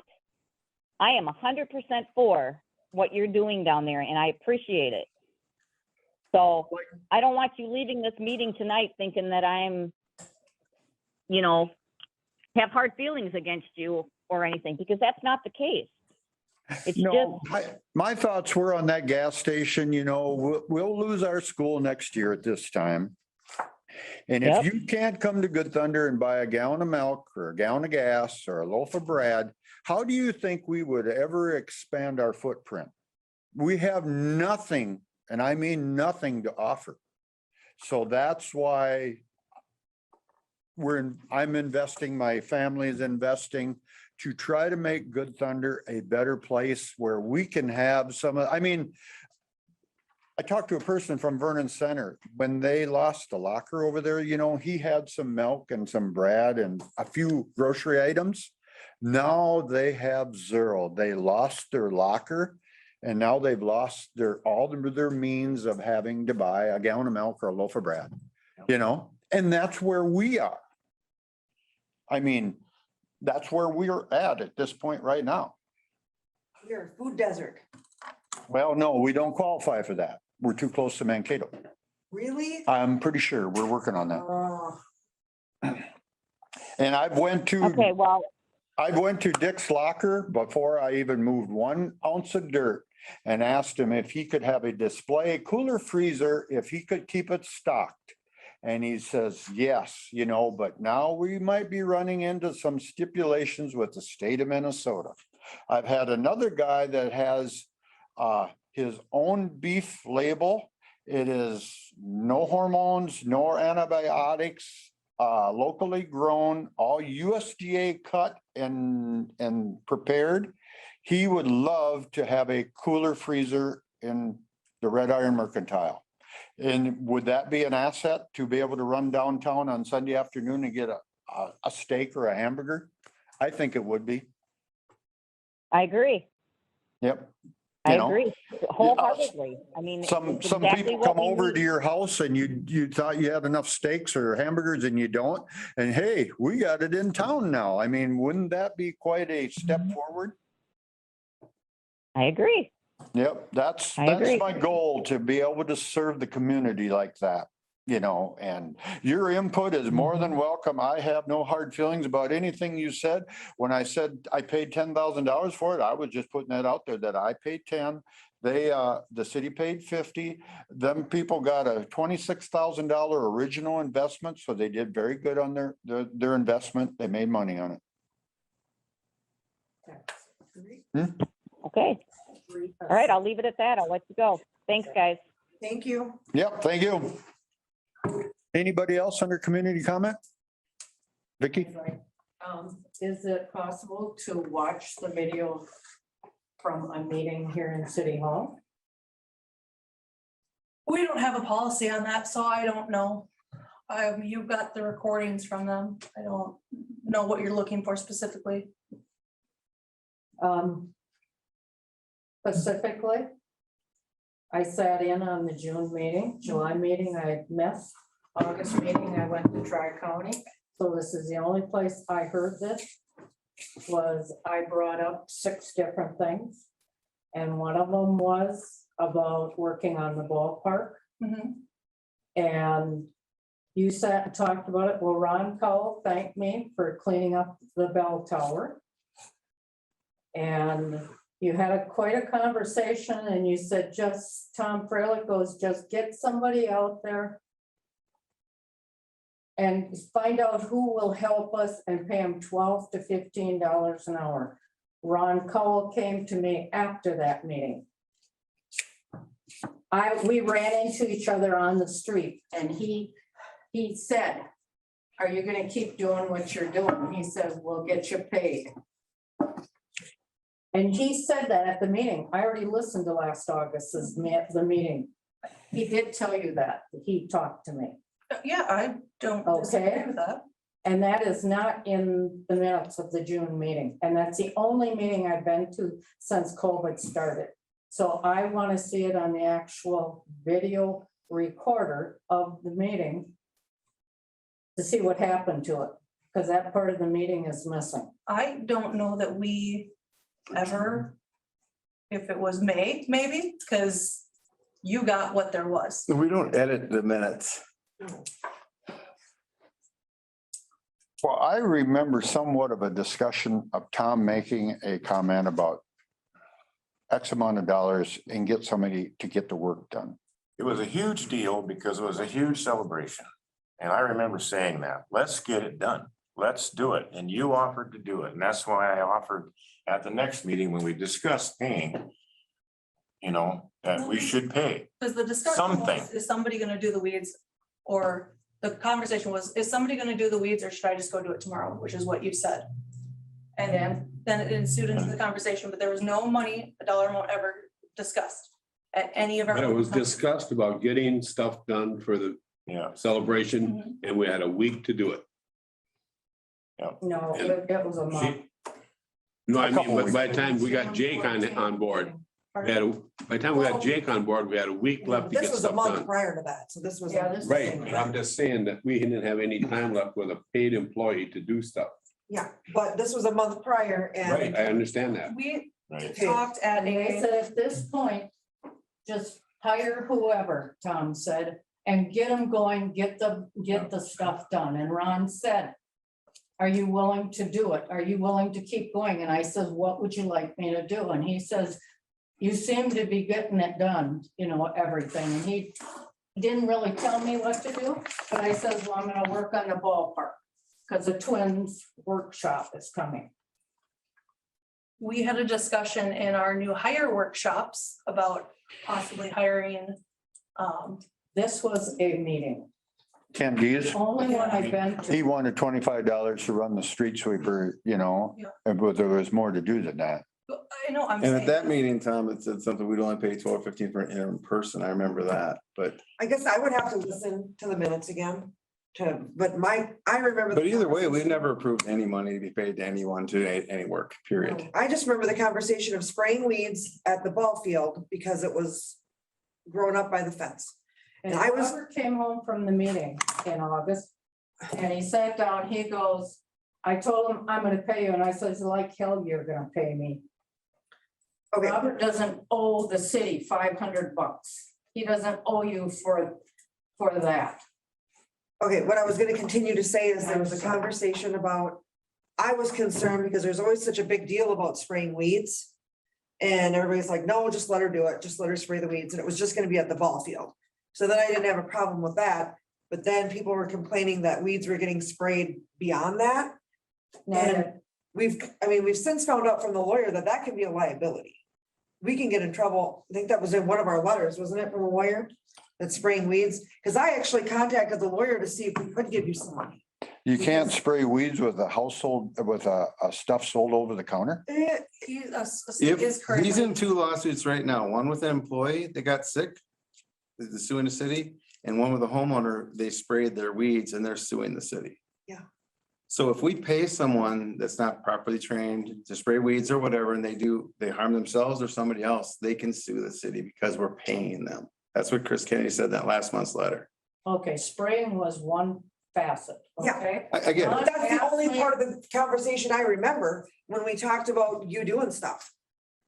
That's all so I would have to listen to it again. I don't know if I'm wrong. It's not in the written one. I got anything about Ron thanking me or anything else. It's not there. I don't edit the minutes that you got, so. Well, I'm not saying you did, but that's why I'd like to come in here and watch it. Well, the thing is, if Ron, we talked about this last month, it's on the video, Ron doesn't have the authority to give anyone permission to do any work. And actually, all the work that I did for the city, I don't have any right to do any of that work either. We just did it because it needed to get done. That's right. I put the bleachers together because I didn't want them getting stolen. You just said that. We did it to get it done. I get that, And that's what I did. but you, Plus, like you're talking but about liability, she was dressed to spray weed. She had masks, clothes, everything on that you could. Yes. That were not just to go out and spray your lawn. She was dressed to spray weeds.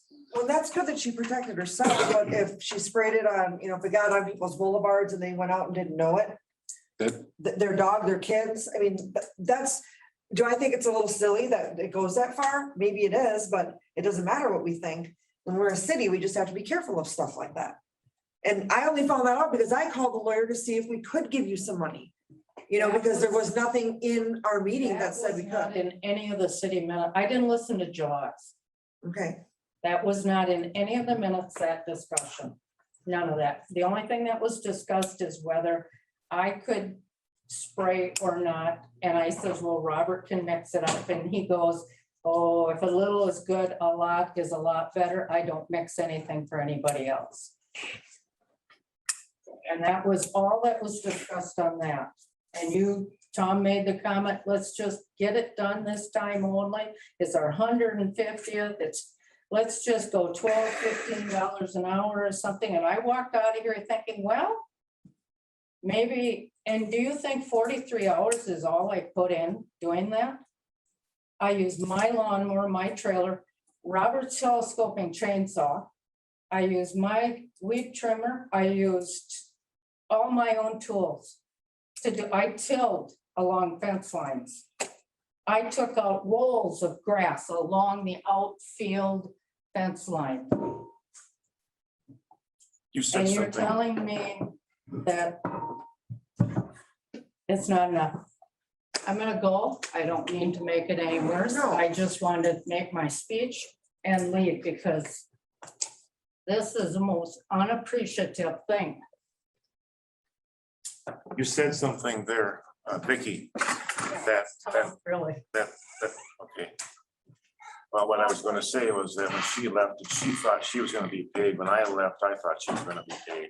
And when you left, you thought she was gonna be paid. And I thought the job was gonna get done. too. I don't know how anyone thought that, because I thought someone was volunteering to spray one line of weeds from that conversation. How about trimming the hedge by the bell tower? I mean, would you really wanted to have a coordination there with that stuff 1.5 feet above There was the? a number of things we discussed. Yeah. Yep. I mean, it was just like, why talk about it? Let's just get it done. well, I thought we said at the meeting after the celebration, we appreciated all the work. That would have been the June meeting. Once you guys all back and listen to that, instead of arguing about it, because the thing was in the middle of July, so we wouldn't have talked about it 2 days before. It's the June meeting. Everyone go back and listen to that and let's figure it out. I've listened to it a bunch because I re-listen when I write the meeting minutes, but there was the discussion about the weeds. There was never a discussion past that. The hedges, I think, were done They were already done at that. Before the discussion. before the discussion. That's why I said, I don't know if there was something in May, maybe this 12, 50, 15. She probably worked like 3 weeks before the week of the celebration to get some of that done. Because like I say, I asked Kent and Kent wanted to sweep streets for $25 an hour. And we thought, well, there's more to get done than just sweeping the streets. So. And your guys did a whole bunch of stuff. I took 2 weeks off of work basically to do a bunch of stuff around here because it needed to get done. I didn't ask for a dime for it. I'm not asking for a dime for it. Our company donated a whole bunch of money to put the thing on, not asking for a dime for it. But then people are asking for an audit of the 150 because Lisa and I control the checkbook. It's just crazy. Like we're gonna steal from the 150 when our company gives money, I give time, but we control What it. is the 150? The 150th celebration, the Good Thunder Days Committee. Is it still listed Good Thunder Days Committee? I don't know if it's Good Thunder Days or Pioneering Days or what it is, but Well, I mean, it has a checking account. yes, it has a checking account. What does that say? on I'd it? have to ask Lisa. Lisa, what does it say on the checking account? Anything that has a Good Thunder name on it, is it sanctioned by the city of Good Thunder where it should be brought to the public? we'll give you a full accounting of it. And now what we're gonna do is turn over the balance of the funds to the city and they can do whatever they want with it. Yeah. Because when you get volunteers that do all this stuff and then people accuse them of stealing stuff, we'll just walk away and we won't have another celebration. Well, myself, I would never have myself or my spouse or my girlfriend have a control of a checking account that you get money from. I mean, whoa, I mean, I would never be put in that position. I would want to have a third party in there, you know? There is. Ken Geese is the third party on the checking account. Oh, he is? We had a 15-person committee that boiled down to about 3 or 4. And people fell off after our small town throwdowns and. Yep, Lisa and I that's when it originated, wasn't it? Yep, small town. So Lisa and I were left to fill machines, buy pop. We did it all. Yep. And at this last thing, Ashley started a parade list and it evolved. We had a small committee. Jen and Alden helped out a ton at the end. Sarah was there. Lisa wrote the checks for it. If people want to see the accounting for it, great. We'll show them the accounting for it. Yeah. And when we'll give you the last balance, whatever's left, that you guys can have another committee and do your own thing. Because it's ridiculous that people say, oh, we don't trust you. After we give 4 years volunteering to put on 4 small town throwdowns. So we're stealing money from that? Well, see, that's like what Maureen was saying. There's so much, I don't know how you would explain it in this town. This one said this said this, and it tears the town apart is what it does. Is that a right comment there, Maureen? Nobody asked anybody what happened. There's so many stories out there flying around of everything going on. And everybody believes everybody else's story. Well, I know that, but I mean, that's kind of what it gets down to in the city of Good Thunder. They said, they said, they said. Is in any city. Is it? That's Is it worse? why I come to these meetings so that I can get the correct answers from the city. So that the rumors or what people are saying, they can be justified. You know, I tell them, this is what the council told me on that situation. To try to eliminate this from continuing to happen.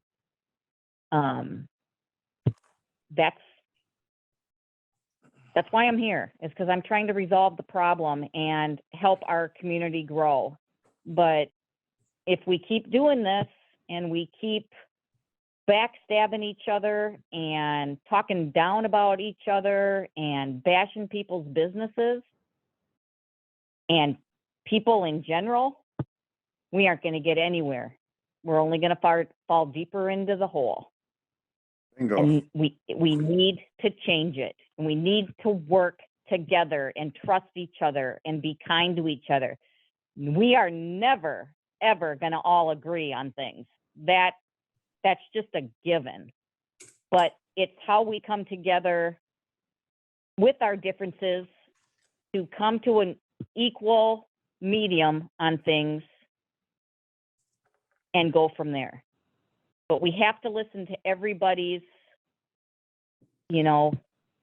feelings on things, their opinions on things, their ideas on things. That's what's going to make us grow. And, if Amboy can do this, they're a small town. They've got their stuff together down there, guys. They work together as a team and as a community. Look at their business district. Why can't we do that? But if we continue to be like this, like Jim said, and blaming people for stealing and doing this and that, it's never going to work. I've been here for 28 years. I used to be on the Pioneer Indian Days Committee. Not one thing has changed in this city. It's only gotten worse. And we need change. We need to work together. We need to be kind to each other and help each other out. And that's what our little town needs. Ready? And Well, can we get back to Yeah. you made a comment, Jim, and I I agree with you. It hurts when somebody accuses, don't trust you and things like that. And I think that's how Vicky feels. That's exactly how she feels tonight. We didn't trust her. She went out of here with one up here, you know, one opinion that she thought we said. And, you know, I went home with another opinion maybe, and you went home with another opinion. But, you know, that's where she's at too. And with that, that's why she didn't get hurt doing it. We don't have to worry about the future liability. She didn't hurt anybody else doing it. So we don't have to worry about that liability, or we'd have heard about it already, right? Yeah. I mean, it's all past tense. It's all over. It's all done. Water under the bridge. So with that, I would make a motion that we pay her $500 for that. That's the number that she said. So $500 for that, all that work. Tom made a motion. Somebody want to second it? Pardon? I'll second it. All in favor, say aye. I'll abstain. I Oppose?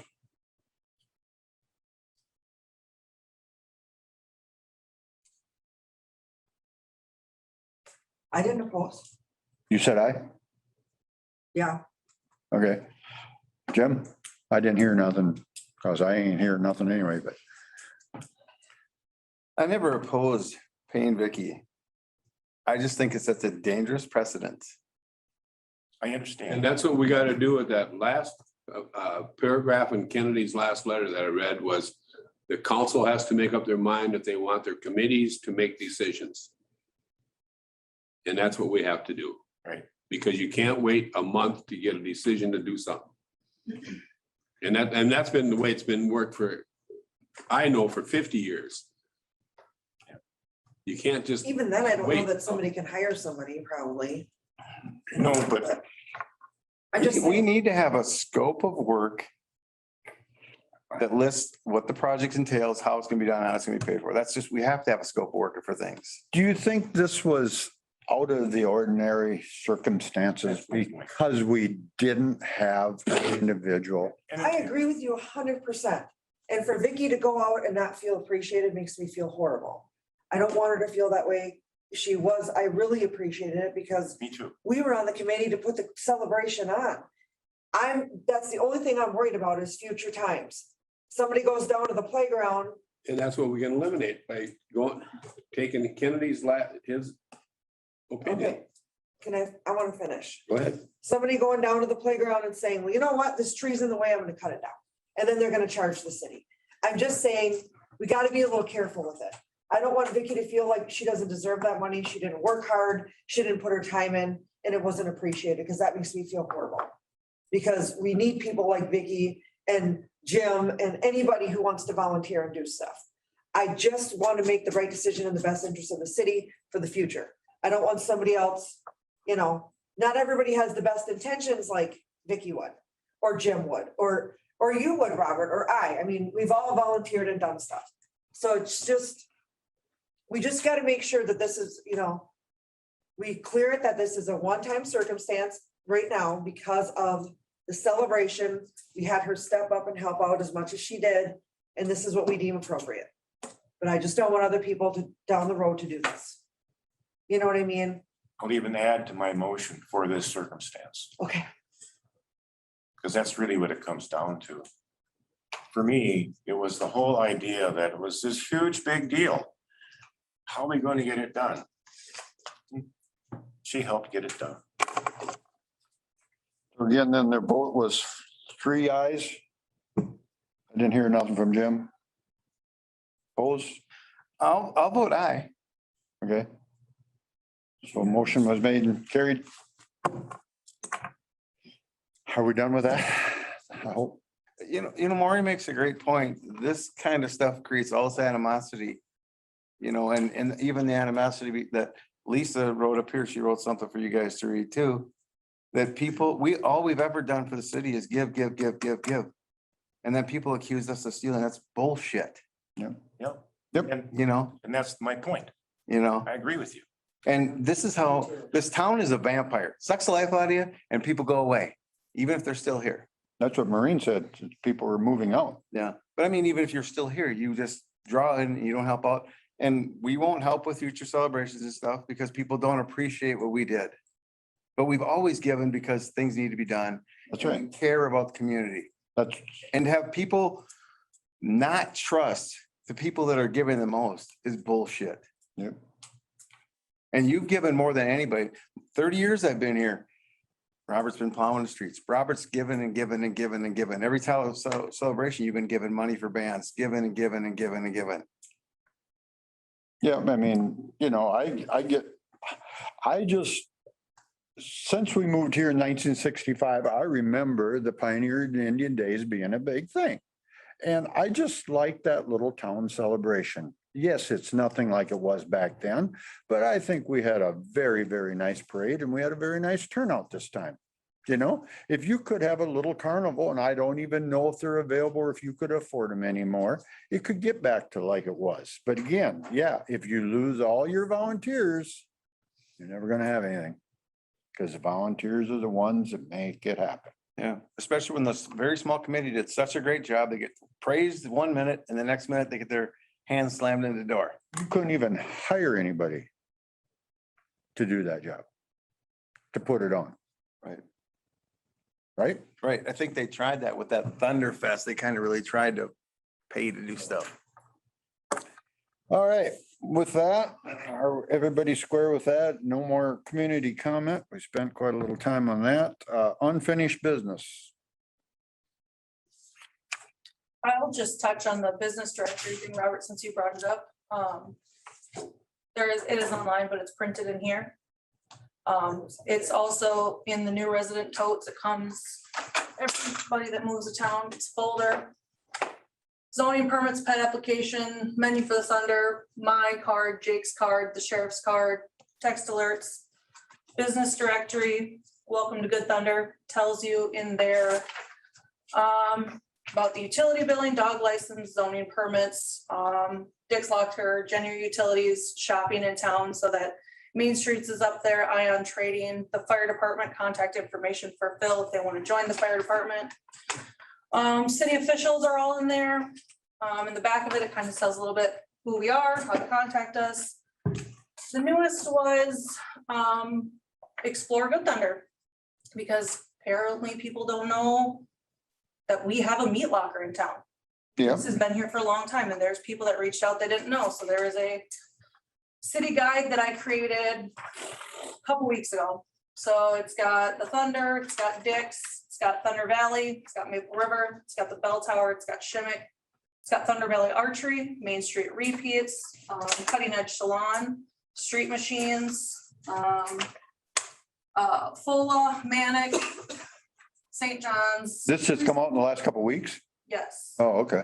St. Joseph's Catholic Church and St. John's Lutheran Daycare. And that's so far. And it came about because I put on the website, what were people feeling like they weren't aware of in town? What didn't they know? Because I try to get everything out there that I can, newsletters and such, but you know, when someone mentioned they didn't know we had a meat locker, I was kind of flabbergasted. So this now goes in the new resident totes too. It's a little. Car wash in there? Car wash is not in there. I forgot about the car wash. Like I say, I think that's in the business directory. This was just a get out and explore. type of Eli thing. Depute with his Lyra service, he's what, a mile and a half out of town? You know, that should be listed as automotive, whatever. Al Walters, He's in, yep, he's in. house painting. Wayne Haggy painting. Our carpenters, our local carpenters, Brett, Jim, Stan and Stan Schnitz. I don't know if they carpenter anymore. The Garmins north of town, about 3-4 miles.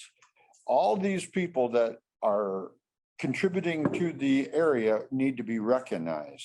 So our business directory online, right now we have Amy Clamor, real estate, Your Trucking Company, Bart Storage, Blue Sky Farms, Brett Winters Construction, Country Craftology, Cupcakeaholics, she moved out of town, I have to take that off there. Cutting Edge Salon, Dick's Locker, Dakota Mart, Good Thunder Car Wash, Allison John, you gotta remove that. Vegetables, Sarah's Pop-Up Produce, Main Street Repeats, The School, Moonlight Racing Parts, Norwex, One Guy Plumbing, Pro Home Builders, Protein Sources, Rebel Rooster Farms, Scentsy, Spray Away Soft Wash, St. John's Lutheran Daycare, Street Machines, and Thunder Bar. Obviously, there's some still missing so they need to be updated. And I think between the three, we'll get there, but. Well, that's a good start, very good start. Yep. When I saw this on Facebook, like it's not just that, it's on that Explore, she shared it through that. That's one good thing about the dumb book. Like it says, a wise person once said, you can't beat Dick's meat. They weren't wrong about that. There's something about walking into your hometown, family-owned butcher shop and the smell, oh my, the smell, smoky, meaty goodness. From the outside, it may look unassuming, but the meat that comes out of there, this is some of the best beef jerky and beef sticks I've ever eaten. Dick and his family have been serving our community for over 42 years. So she writes a whole little excerpt about it. So I thought that was really cool. And you did just do this a couple weeks ago. So you should check that stuff out. I saw that, but I didn't see the other stuff. Oh, well, good. You're well on your way then. And somebody just commented to me about the packet. That they like that. They thought that was really cool that they got, I think it was my niece. Oh, yeah, when she moved to town. Mhm. Well, and because we get all that free stuff from Quill all the time, like those boxes of cookies. Well, then in their new resident tote, we have them, they'll get a box of cookies. You know, there's like a little first aid kit. We had extra ones from National Night Out that one year. I attached Phil Clammer's contact information for the fire department on there because they donated them. So put those in there so they have those for if they ever cut themselves unpacking their stuff. So it's just little things, but that's why I put it out there to people. When you first move to town, what do you need? What do you need to know? The Thunder, you need a menu because you're probably not gonna want to cook the first day. So Yeah. it was just little things like that I was trying to think of to put in there, but Right. I can't please everybody. I'm trying real hard. Yep. And you know, would you ever have an area on the wall, because walls are pretty full, where you could have their people have their business cards in there, you know, like you see in a restaurant or whatever? We had some over there, but people stopped bringing them in. And I don't know if like, you know how Lyra on the outside has their outside board, if that would work better. I don't know. We can do something like that. People kind of quit doing business cards. A lot of businesses we do business, their boards are almost empty now. Like they're pulling cards off as people go out of business and they're not refilling them. I don't know why. Oh, yeah. Even at Sherwin-Williams, they've got like 50 behind there, but they're not full anymore. Even the post office hardly has anything on their bulletin boards anymore. Well, they don't want anything on there except postal business. Yeah, they changed that policy, so. But I'm not opposed to it. We just, Yeah, we are short little wall space, but maybe we double. And we up. gotta be careful not to miss anybody, because then you got the hard feelings because you miss somebody, because that's True. when we reached out and tried to reach out to people about grants, we didn't reach out to everyone, so then we were the bad guy. So if you just post that there's something available, if they don't see it, it's on them that, you know, Yeah, because if you miss somebody, then you did it intentionally. all right, so down to unfinished business. I got just minor. Brian's inspection summary. Oh, Yep. On page 2, it's got old contact information. Yep, I've seen that. On there, yeah, okay. Very old. That is an official document. We need to do the change, you know, it says how to do it there. Yeah, all that. I'll take care of that. Just bring it up for you. And then Brian wanted me to explain that to you guys in case you had questions, because he said that if you look at this, it looks like that we got 4 dings on here. He said it's not 4 separate dings, it's one ding. But if you look at it as a whole, you look at it as if you have 1 million cookies. And of those 1 million cookies, 3 of them were bad. So that's the breakdown of it. Of our 1 million parts or whatever, 3 parts were bad. So we didn't pass, or we didn't fail. It was just, that's how they break it okay. down. So I like his he analogies. did explain it with cookies, so. But Looking for 1 BB and a BB, train car full of BBs. yes. Yeah, The red one. Yeah. Mentioned on that report, or she mentions on that report too, that we did a good job spraying the weeds, but now we have to all go pull all the dead weeds in that report. Well, Just saying what's in the report. you heard about that, didn't you? It'll be sprayed in May. yeah. Brian Right. and I discussed him flooding the ponds to take care of the problem. But with the weeds being dead now, it sounds like they're not gonna affect the pond line or any, because they're not growing. She put something there about animals and I don't know. It's just what the person in charge would put. Yeah. Like I say, the weeds, they'll be taken care of when they start growing rather than after they're already fully grown. That's what happened to us this year. Alrighty, we can move down to unfinished business.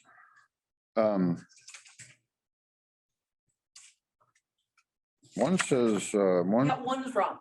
one's wrong. Yeah, Um, so we already bought it. Yeah, that's one. there wasn't nothing on their unfinished business, so that's where I'm gonna, the house. What are we gonna do with the house? At 530 Sherman. I agree that we should sell it on to be moved. Yep. Do we have any responsibility to like check it to be, see if it's okay to be moved, or does that fall on the people buying it? I'm just curious. I've never, I would guess that if they put a sealed bin in, wouldn't you think, I don't know. You'd open an inspection period, they'd inspect it and decide what they're gonna pay for it. okay. No one's gonna pay over $1,000 because Oh, the no. cost, No, But we can't give it away.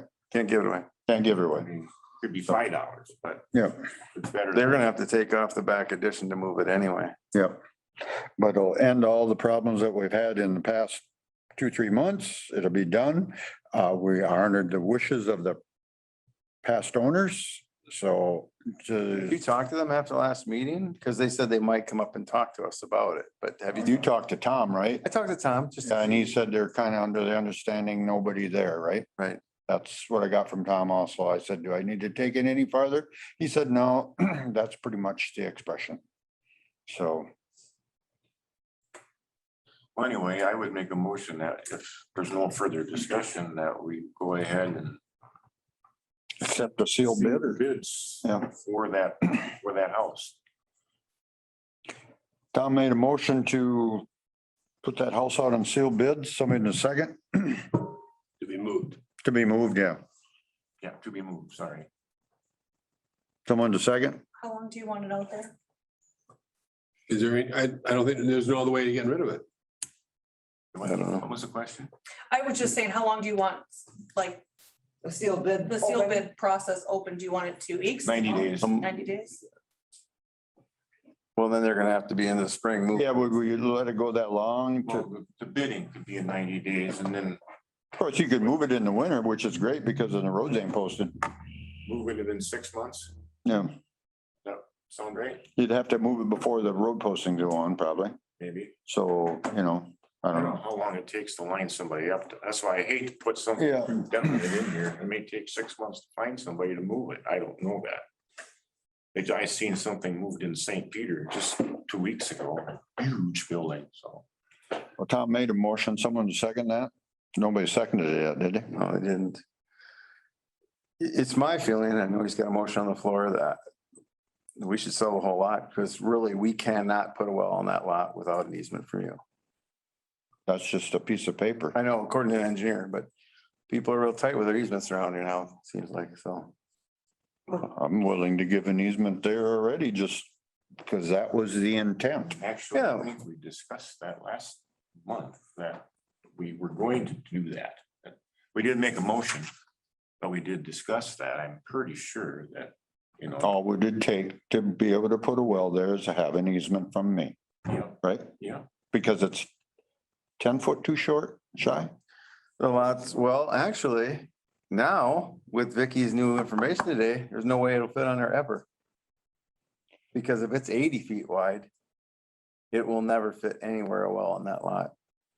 So we were under, there was 100 feet by 130, and it's not, it's 80 by 100. So you have to be 50 feet from any property line, so you're only 40 and 40, it won't make it one way. 100 the other way, it won't make it at all. How about when it's the south lot line and it's the city owns the street and the city owns the property? It doesn't, I don't think I that thought that's counts. how they did it. No, they went off the end of the tank. They didn't know exactly where the tank was and they blotted out based off 130 by, or 100 by 140. So with this new information that is plotted wrong, it won't fit on there either way. We need to have it engineered. So what we need to do is have Bolton Bank get accurate measures, really engineer it with knowing where the end of the tank is and the actual lot measurements and see if it'll fit. Because if it won't fit, we don't need I'll to make sell a them. motion that we do that. I'd feel better if we had an engineer to know what's going on down there, because I thought it. I thought the lot was wider. I really did. I thought I wheeled it out and I thought it was bigger than, I did too. I thought, I wonder if Wendy's measurement's not wrong. I don't know. now, if you add them up, I bet it's right. If you add up 140 and 20 for the alleyway and another 140, that'd be 280, that'd be 300 foot, a block, city block. Right? I remember looking at the piece of paper from Bolton and Mink. And it was all on there. It's 120 there, but it's 140 to the garage. Right? See, there's No. two parcels of 140 on that block and a 20-foot alleyway. So it might be 150 to the garage. No, did you buy 40 feet, Robert? 20 and 40 was 60? So it's only 100 by 100, or it's 80 by 100, according to what Vicky said today? I don't know. It says 100 by what? 140? 140 by 100. Yeah. I could have swore we rolled out that thing, it was 130 by 100, or maybe it was 100 by 130, but they wanted to keep 30 feet of it. I was almost positive this side was 100 feet. But I was sure that we looked at a page from Bolton and Mink and said it was. yeah, Well, there's two stakes are down there on the eastern portion of it. yeah, The stakes are there. right. So I So guess we need to have it redone. They're wheeling the truck. there's pins in there. Ground. I know, but I'd like to see it on another sheet from Bolton and Mink, We'll have them resend what they surveyed to us. I guess, yeah. What do we, remember what month that was in, June? Oh, that was earlier than, that was surveyed last fall. But I mean, when they plotted out the potential site, that might have been June. When they gave us the red blotted out one, and that might have been June. Oh, that's Worth County taxes on Sherman. That's the wrong one. See that? Does that have anything to do with it? The bottom? No, that's just. I guess it doesn't matter if we're gonna sell it next month, but we should probably get a little more information on the lot, So, Well, then, you know, well, I guess you're right. I mean, we could sell the house either way. We but don't if need- nothing's gonna fit on it, you know, if we can't use it for the intended purpose that we bought it for. But I And mean, how do we sell it? If we can't sell it to somebody to put a house there. oh, Or that buy the doesn't say- But where would you have to get easements from? You'd have to get 10 foot back from you? Yeah. No, you'd have to get 20 or 30, and they said 10 on their paper, so I don't think, something's not right. Okay. Yeah, but you're talking 50 feet. I don't know, we were going by this drawing here, which is wrong. And they were going by that drawing, and they didn't engineer it, they took the beacon and they overlaid on top of that without engineering it. Never left Mankato. I don't, After put the pegs in. well, they put the pegs in last fall. Yeah, they were in And they last fall. redid them this spring, Yeah. because they were, one was under the sidewalk or whatever. Because, okay, Hollison's is 140 by 50. Mhm. And that's what all those lots are on that side. Yeah. City blocks are 300 foot square, Yep. Yep. pretty much normal. I mean, that's, You know, what's interesting though, is we rolled ours out there 310 or 315. There must be some setback or something that's not included in that 300 feet. Maybe it's the Our width of the sidewalk. street and behind the curb, street, but you still got behind the curb. behind the curb to the sidewalk. Sidewalk. Yeah. Because the sidewalk on Hauk is 310 or 315 feet long. Because that there, where it's showing that west lot line and that southwest corner, that's right where that pin is there, right along that sidewalk. Right, but it's not 140 feet, you know? No, not no more, it ain't. And yeah, that one on the east side's there, you could roll a wheel between the two and tell it, because they're both there, you can see them. Yeah. Crazy. So, I Well, mean, we'll have to get some further explanation and more information, right? Well, yeah, let's, so how about I have Bolton and Mink engineer it again? Or actually come out here and engineer it and then talk to Kennedy about what we need to do for sealed bids, how long we have to have it out there, because maybe there's a timeline we have to have it out there. So get all that information and then by next meeting, have it out, put it out for sealed bids. oh, yeah, that'd be Yeah. fine. That way we have all the It's not- information and we kind of. Not hurting anything there. No. really. It's- Because I think a lot of times we do things we think with good intentions, like this just makes sense, and then we find out after the fact that it wasn't legal or didn't make sense, you know? So I'll reach The out. thing it is, like Tom brought up before, we have to honor the highest paying taxpayers in Good Thunder's wishes of that property. In reality, you know, they bought it so they control who could live there and nobody. And now we buy it and we're kind of going back on what we said, that just won't fly. I mean, we're just looking at it right now yet, so. Yeah, The thing is, I think they'd be upset about you having 3 apartments above your gas station then. It's the same exact thing. It's 20 feet away, you know? yeah. But if somebody knows they're gonna live right there, they don't have to rent them either. You know? Right. Well, same thing when we originally talked about, we thought we could rent it for 5 years and Yeah. help pay for the lot and Yep. then. Absolutely. I still like that idea myself. Well, and I did talk to different property management companies. I don't know about the housing authority end of it, but they'd run it. We could have somebody run it, so we didn't Yeah, have to run it. I just We would don't just find have that to hard to do believe those that we things to can't. Get it do up to code. Yeah, to but rent it. what Judd said, we'd have to fix windows inside it because it Right. can't be lived in the way it is. But inside, it's not as bad as you guys think it is. I'd move in Oh, tomorrow. And you had originally said maybe 30, 40 would be enough to bring it all up to Right. code, you know, with windows and everything and. I mean, I still wouldn't mind renting it out myself either. Still, and we got people in there. Well, I know that, but it's like your renters then. We are the ones in control, Yeah. you know. Well, and when I talked to Tom that day, because it was right after the meeting, and I said that, you know, he's concerned about the 6 weeks or 2 months of operation. I said, well, we'd make sure that someone understood that this thing is gonna be loud, it's gonna be noisy, it's gonna be lit for 2 months, and there's. It'd be right in the lease It's, contract. yeah, it's disclosure, you disclose that, Be right in the lease contract, you know. Yeah. but Well, let's find out more. just table it to next month. so Yeah. You can do the due diligence. Do what you said there. I agree with that. All right. So that ends that.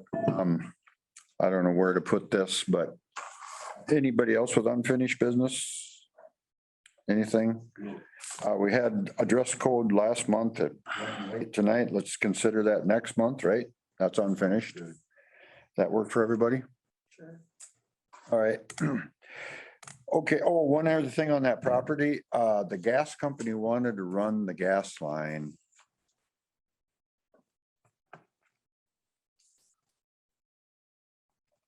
On the south side of my building down over the hill. But we are gonna put a retaining wall and dig that little nook out there that is ours, you know, for dumpsters, whatever. So we were wondering if the city would allow them to be a foot on the city's property on that existing lot now. Come from Jim's side, shoot it under the highway, and then be on the city's portion of that lot like a foot. Then come in on the lower southeast corner of the gas station with the gas line. So are they they're gonna do retaining wall there though, right? Protein might someday. Okay, yeah. We gotta be very careful about where you run. Oh, yeah, but if they're 18 inches below surface, if we just pick that common ground where we're at now, use that as a there and Utilities can run wherever they want them to go. I really think, you know, it's like a utility easement. I mean, I would think that if we give them in that 10-foot corridor in the back, I think they could run a gas line in there. Couldn't they? Or is it always in boulevards and? it's tries to be in boulevards and city right of ways is what it tries to be in, you know. So instead of coming up Protein's driveway or in their area, that the city owns that square now, if we could put that gas line a foot or two inside that line. Because probably chances are one way or another, the city will always own that chunk of property. Whether we put a well there or not, or put a city park there. If you put a gas line there, you're probably not gonna be able to put a well there. Because you have to be so far from gas line. You already have it across the street. You already have it on the west side. But are you talking about putting it like in the 3 square? Yeah. Right along that, He's talking about right here. yep, right there, right there. You already have one. As if they put a retaining wall there, if they're gonna run it, you know, I don't know if they stay on their side of the retaining wall. They have to. Yeah, but it steps back, I guess I'd have to pull so far forward. Because you already have one running in the right away right there on the west side already, in the boulevard. Because it got hit last fall. Yeah, there, can you move up a little bit, actually? Yeah. And this line is up the other way, So down, you mean? or whatever. Yeah, the gas line is, where'd it go? We're still right here, Jay. Your gas line is right It's there. right here. Yep, No, yep. so you're saying coming here, or? So they want to just shoot it across and go straight up to the corner there. So we're wondering if that would be okay with the city since we own that lot. Or the city owns a lot. Because it's in reality, it's on the city's property on the west side already. Where's it at? It's on, the west side of that block? Yeah, it's right in the boulevard between the sidewalk and the curb right now. And they don't want to run down the building because you're gonna put a little alcove back there? Yeah, I'm gonna Dig dig, gas come in? I mean, you got the mechanic room now, where's it gonna come in the building or it's? Oh, you just need me to run outside anywhere, they're gonna run in the floor truss anyway. yeah, we want to come down in the lower portion and down there. I suppose they'd, I don't know, that big oak tree, if they'd run into a lot of problems trying to run it down that way. I don't know. You gotta, it'll be a big commercial meter potentially, right? Or are they gonna run 3 separate meters for your apartments? and a Yep. Big unit for the thing, Yeah, it'd be 3 meters, it'd be 4 meters. and there's no room to put it on that southwest corner of the building. No, that's why they wanted to go down in that area there where it's all cement, mount them right there, solid, put 2 poles in front of them to keep them from being run into. Minimal traffic down there. So that was a question to be asked. Where's the gas coming from the?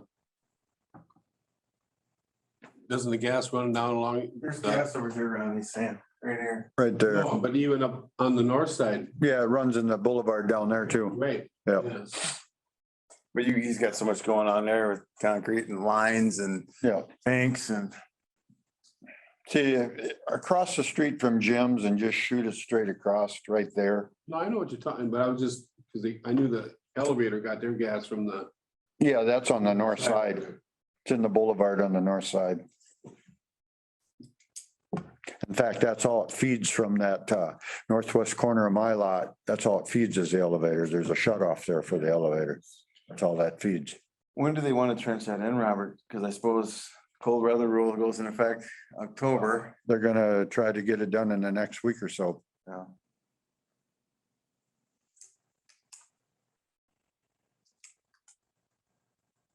And they would be bringing it out somewheres and making a 90 and shooting it towards the building if you could run it along parallel along the lot line there.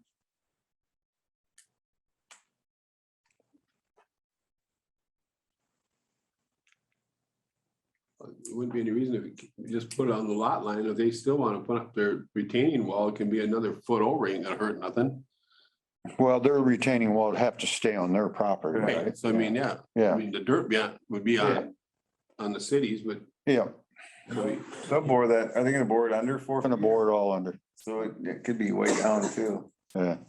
I don't know what they're gonna dig down and bore at. Like I say, if you keep it on the property line, then you, even if you're a foot over with that concrete, I mean, that ain't gonna bother nothing. No, All you'd do is be putting dirt on top of it. Yeah, well, to be under the dirt, No, I know, but I mean, it's Yeah. building up. yeah. it'll be located for anything that it would ever get built there in the future too. They locate it. Because now if you went to the north and come in, you got them 3 lines, them laterals that we ran the other way to contend with, plus, yeah, just a lot of business there. Plus you're gonna be running power off that transformer over that way too, going Yep. south. Yep. North, I mean. I don't have a problem, I guess. I don't know if you right or I don't know.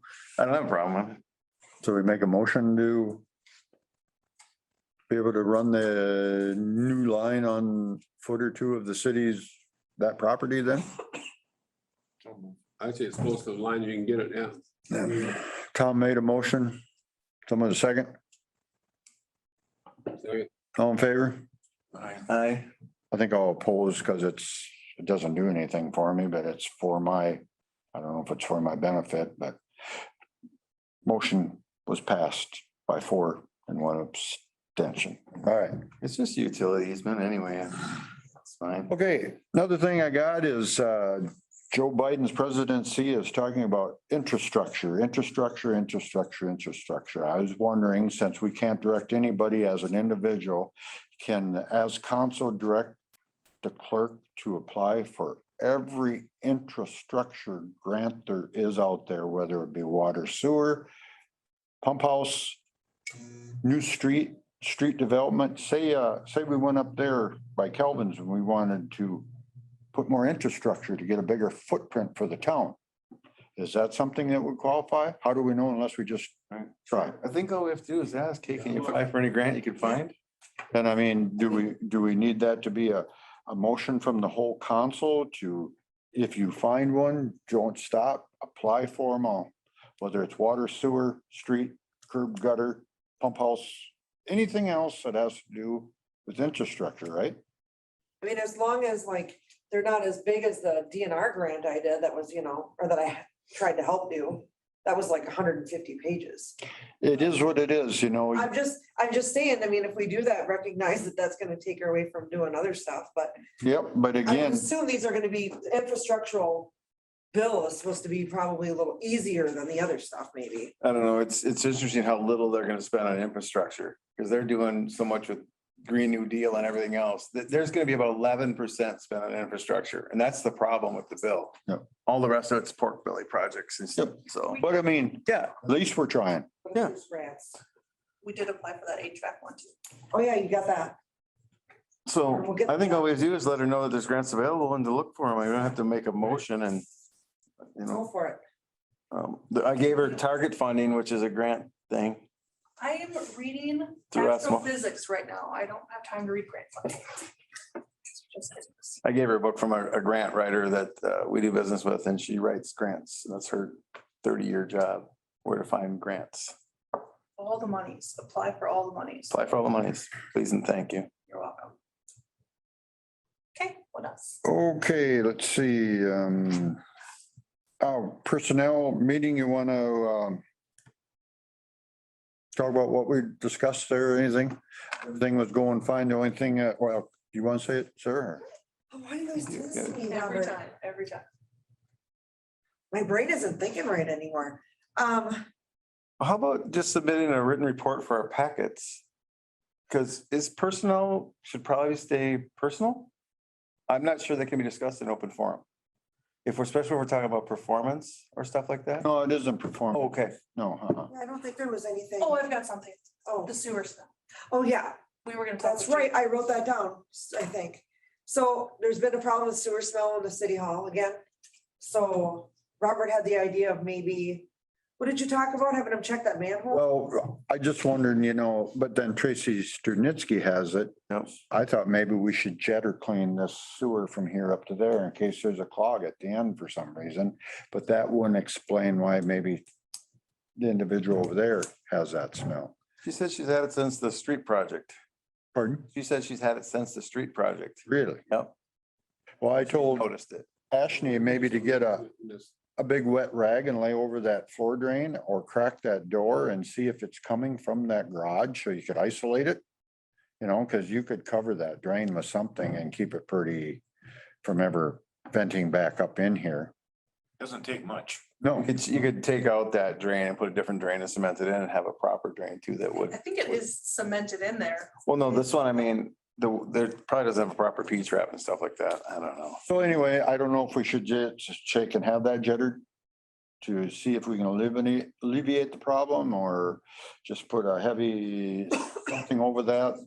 But that doesn't cure the problem across the street though. No, I know it. That's what we don't, yeah, where is that coming from? I mean, do they have a vent in the house or a drain? Checked all their Not, drains and sinks and all that. She said they've added water to everything and but is there a drain that doesn't have a gooseneck? That you pour drain water down and it goes down and it doesn't do that. If you don't have a gooseneck in it, it's not gonna do you any good. Why would it change after the road? Well, project? yeah, I mean, then, you mean just, Something we got in that sewer line and then, because we Sucking the drains dry? we line that whole sewer, maybe something. designed the sewer going that way, so maybe something got. do we just have them come out and check it? So in other words, since You'd have televised. last summer, and everything. they've picked up an order. That's, So this sewer line going up the highway is not new. You guys just we line. Lined it. lined it. Right. Okay, so But you is didn't there actually put something it that in the has pipe. obstructed something going down here? But then you'd be backing up. Somebody, I would I think would so. sure think it would be backing up. Yeah. at that You point. would think it'd back up the liquid before the smell. Absolutely. Ugh. But yeah, I could get somebody out to camera the lines, see what's going on. And this one comes and goes. I guess I didn't pay attention if it was windy or not. I don't know. 'Cause It's not it's- really good in here today though, with that added candle. Light smell some days, it's stronger. Check the others. vents. Yeah. Yeah, when they jetted it, I climbed on the roof Oh, you and did? I was holding my hand on it and I could feel and hear. It's open, but it's gotta be this drain out here. Every time that I've came up, it'll about put you down when you open that door. So Okay, yeah, it's gotta be in there then, yeah. We'll at least figure that out. And then if that doesn't, Still, there's gotta be some reason why it's. yeah, they're super small. Can you buy them plastic or them rubber plugs and put in there? Tighten it up. Yeah, I'll have to cut that open, yeah, I would try that. get down to the pipe. Plug it. Cause that one's a different kind of box trap. You'd have to Yeah. bust the whole cast out to get to the drain. Oh, really? Yeah, if you ever look at it, it's a rectangle pan. Yeah, I know it, yeah. It's like a rectangle basket down in there. Yeah. And when you put water in, it just takes it and takes it and takes it. So it probably doesn't have a trap. Probably doesn't have a trap. That's where it's coming from, yep. And if we have to bust out a little bit of the floor and put one in with a trap, we'll have to do. Yeah, that's what we gotta do. But at least you can eliminate it. Yeah. Right. All right. Sure. Anything else, sir? I don't think so. We talked about Jake. Jake was saying about, and it is and shouldn't be personal. He just feels a little bit uneasy about the cameras being on up there during the daytime all day long. Is there any way we can just, they're used for security. So is there any way we can just shut them off up there at the city shop during business hours and turn them on after he goes home? You know, I don't know why we do that. I mean, they're capturing stuff all the time. We capture accidents and thefts and a motorcycle stolen out here. They're capturing stuff all the time. I don't know. I would, up there, I don't know if they're up there. or burnouts, we could capture that burnout there that happened Saturday night. We did the burnout, so. I bet you we could look it up. Before it's implied, it was no one at my household, so just as a baseline, because I was worried about that, no one at my household.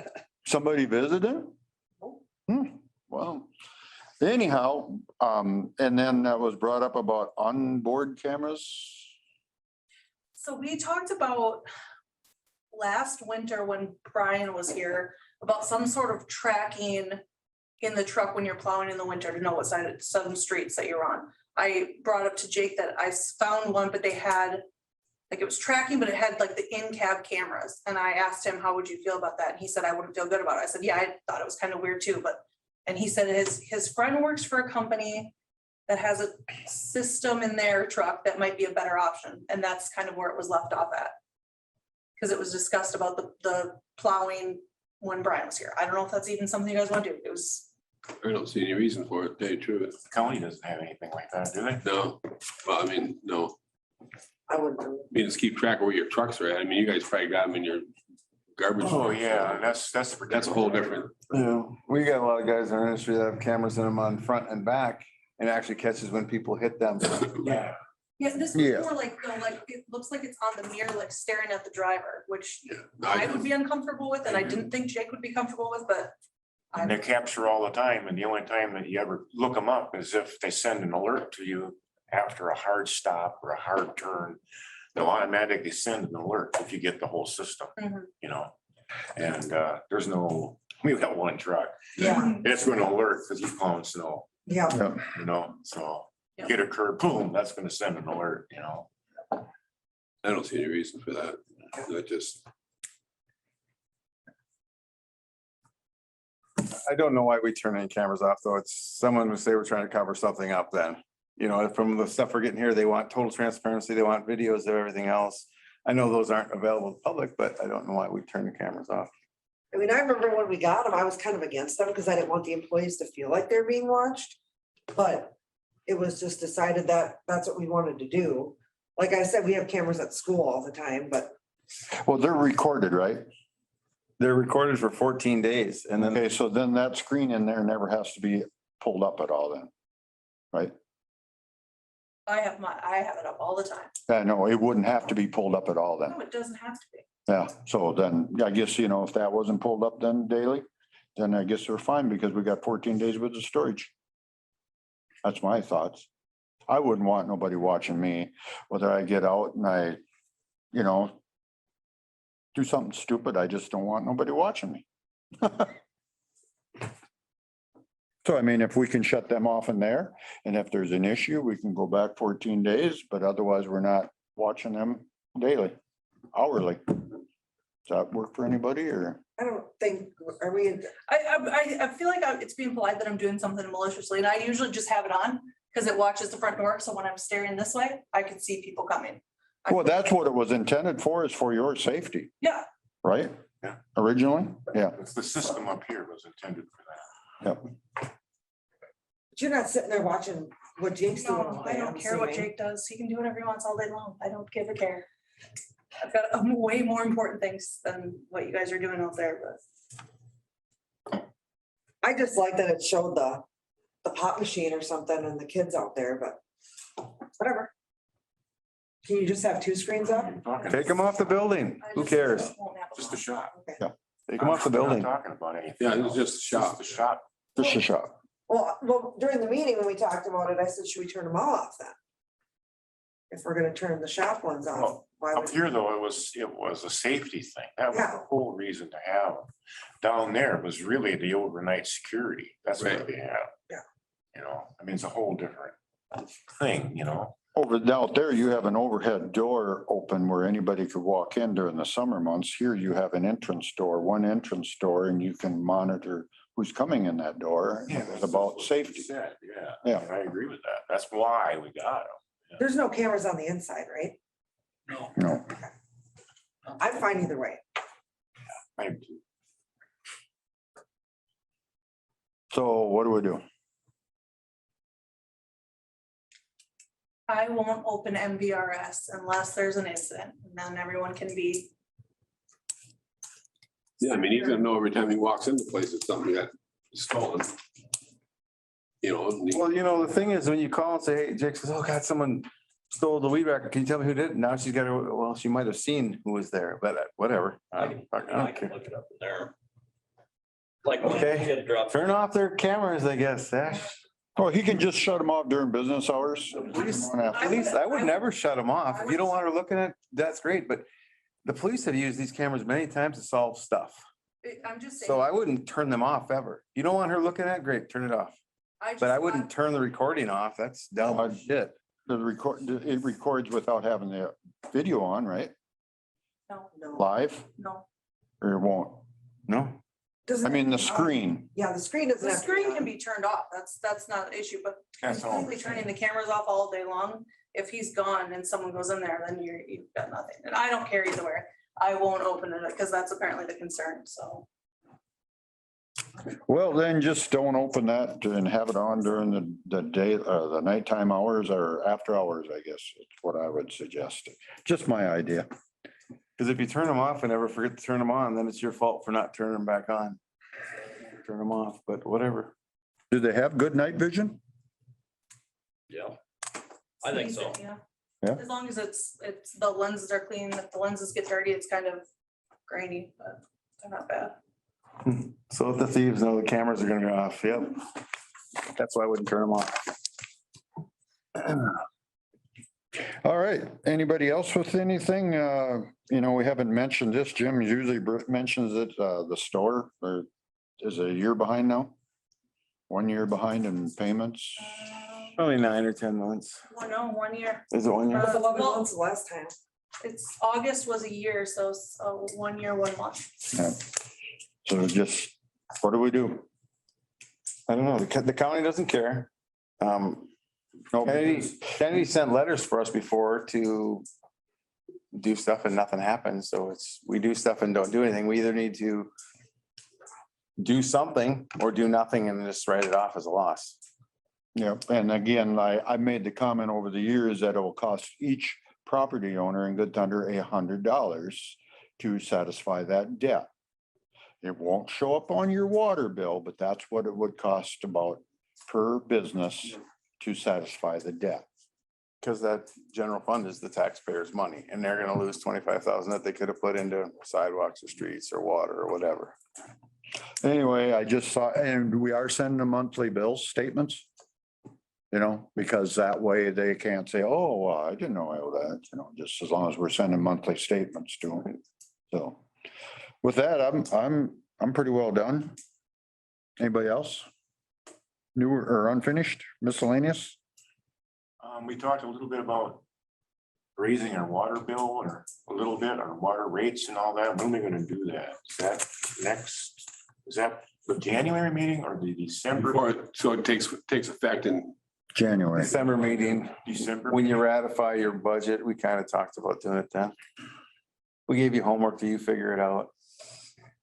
Yeah. Yeah, that reminds me, I would need the last quarter's water bill in order to figure that out. You did it one time, you shipped me every water bill. Mhm. If you could do that again from this last quarter, so that I can kind of compare minimums and all of that, see how that's all gonna affect. How many people are paying the minimum? Yeah, So- yeah, how many people are actually gonna get an increase of water rate? That's Yeah. the thing we gotta find out. So Cause I like, appreciate that. all the people that are, like your mom would get a rate, and even though she would use more water, we would get a rate, even though because we don't use it either.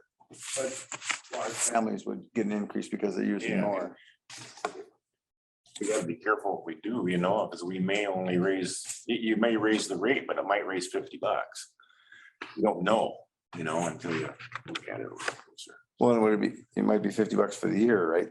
Yeah, that's what I mean, 12.50 per yeah. quarter, but some people don't have 12.50 per quarter. Right. They're on fixed income. Well, yeah, that'd be great.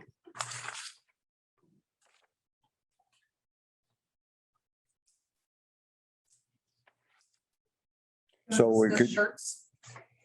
I'm sorry. Oh, uniform stuff. We had talked about getting Jake some blaze shirts or neon shirts or whatever, some t-shirts. We order some of those from B Stark or something. Like with the names on them? Yeah, with the city logo and whatnot, just because those are probably cheaper than buying them one at a time or whatever a guy's doing now. Yeah, I'm just going nuts on Carhartt ones right now because they're the best quality that I've found. They're holding up where Key brand, I don't know if you ever heard of that. It's a brand CMS carries. Anyways, I was walking around the front of the loader and I caught it and ripped a hole in my belly. I know you guys don't want me to walk around with my belly hanging out. So that one went in the garbage and I bought it from Carhartt. How much are Carhartts? Just because I don't know. They're $30. Yeah, because see, I buy ones that are like $8. Yeah, and I don't know, I've been getting the nice ones because they're nice. Yeah. I hope to make them last, but unless I keep on ripping the bellies out. Yeah. I wear them every day and I've got some that are 10 years old. I just threw one away today though, because it had oil stains on it. Yeah, But we talked about uniform stuff, so I didn't know if we should order some from B Stark or somewhere like that and, get a dozen at a crack or whatever. it and is. then you would exchange them every week or bi-weekly? No, or- it's not a uniform. Here's 12. Oh, okay. And I then see. you say, hey, I threw a couple away in a month, I'm gonna need 12 more, or whatever it is, Are they, what kind of quality are they? Are they pretty good? There's all kinds of different qualities. You can pick a Can you quality. get Carhartt ones? though? You probably can. I think, personally, I think you pay for the name with some of that stuff. oh, yeah. Mhm. Yeah, I'm not all about status, Yeah. but just for instance, I was doing laundry the other day and I picked up my Carhartt t-shirt and I picked up, Star Cycle type material. I mean, you can feel the weight of. No, there's all material. kinds of different weights of shirt. There's ones you can see through and then there's Yeah. ones that are sweatshirt thick. The Dickies are, a grade or two underneath the Yeah. Carhartt, Yep. Who's trading? Oh, with that grant process, could we find a grant for school community center takeover, Is there, how would you ever word that? Those people are looking for that, aren't they? The feasibility? Yes. They were gonna look for that. They're gonna look for that? Is they're gonna direct us then where to go? Either that or just, yeah. They might just say, go to this website and apply for this grant. That's what. Because you could spend, it's a full-time job applying for grants. So you could be looking all day long and not find anything. And she said she said she sent me that information.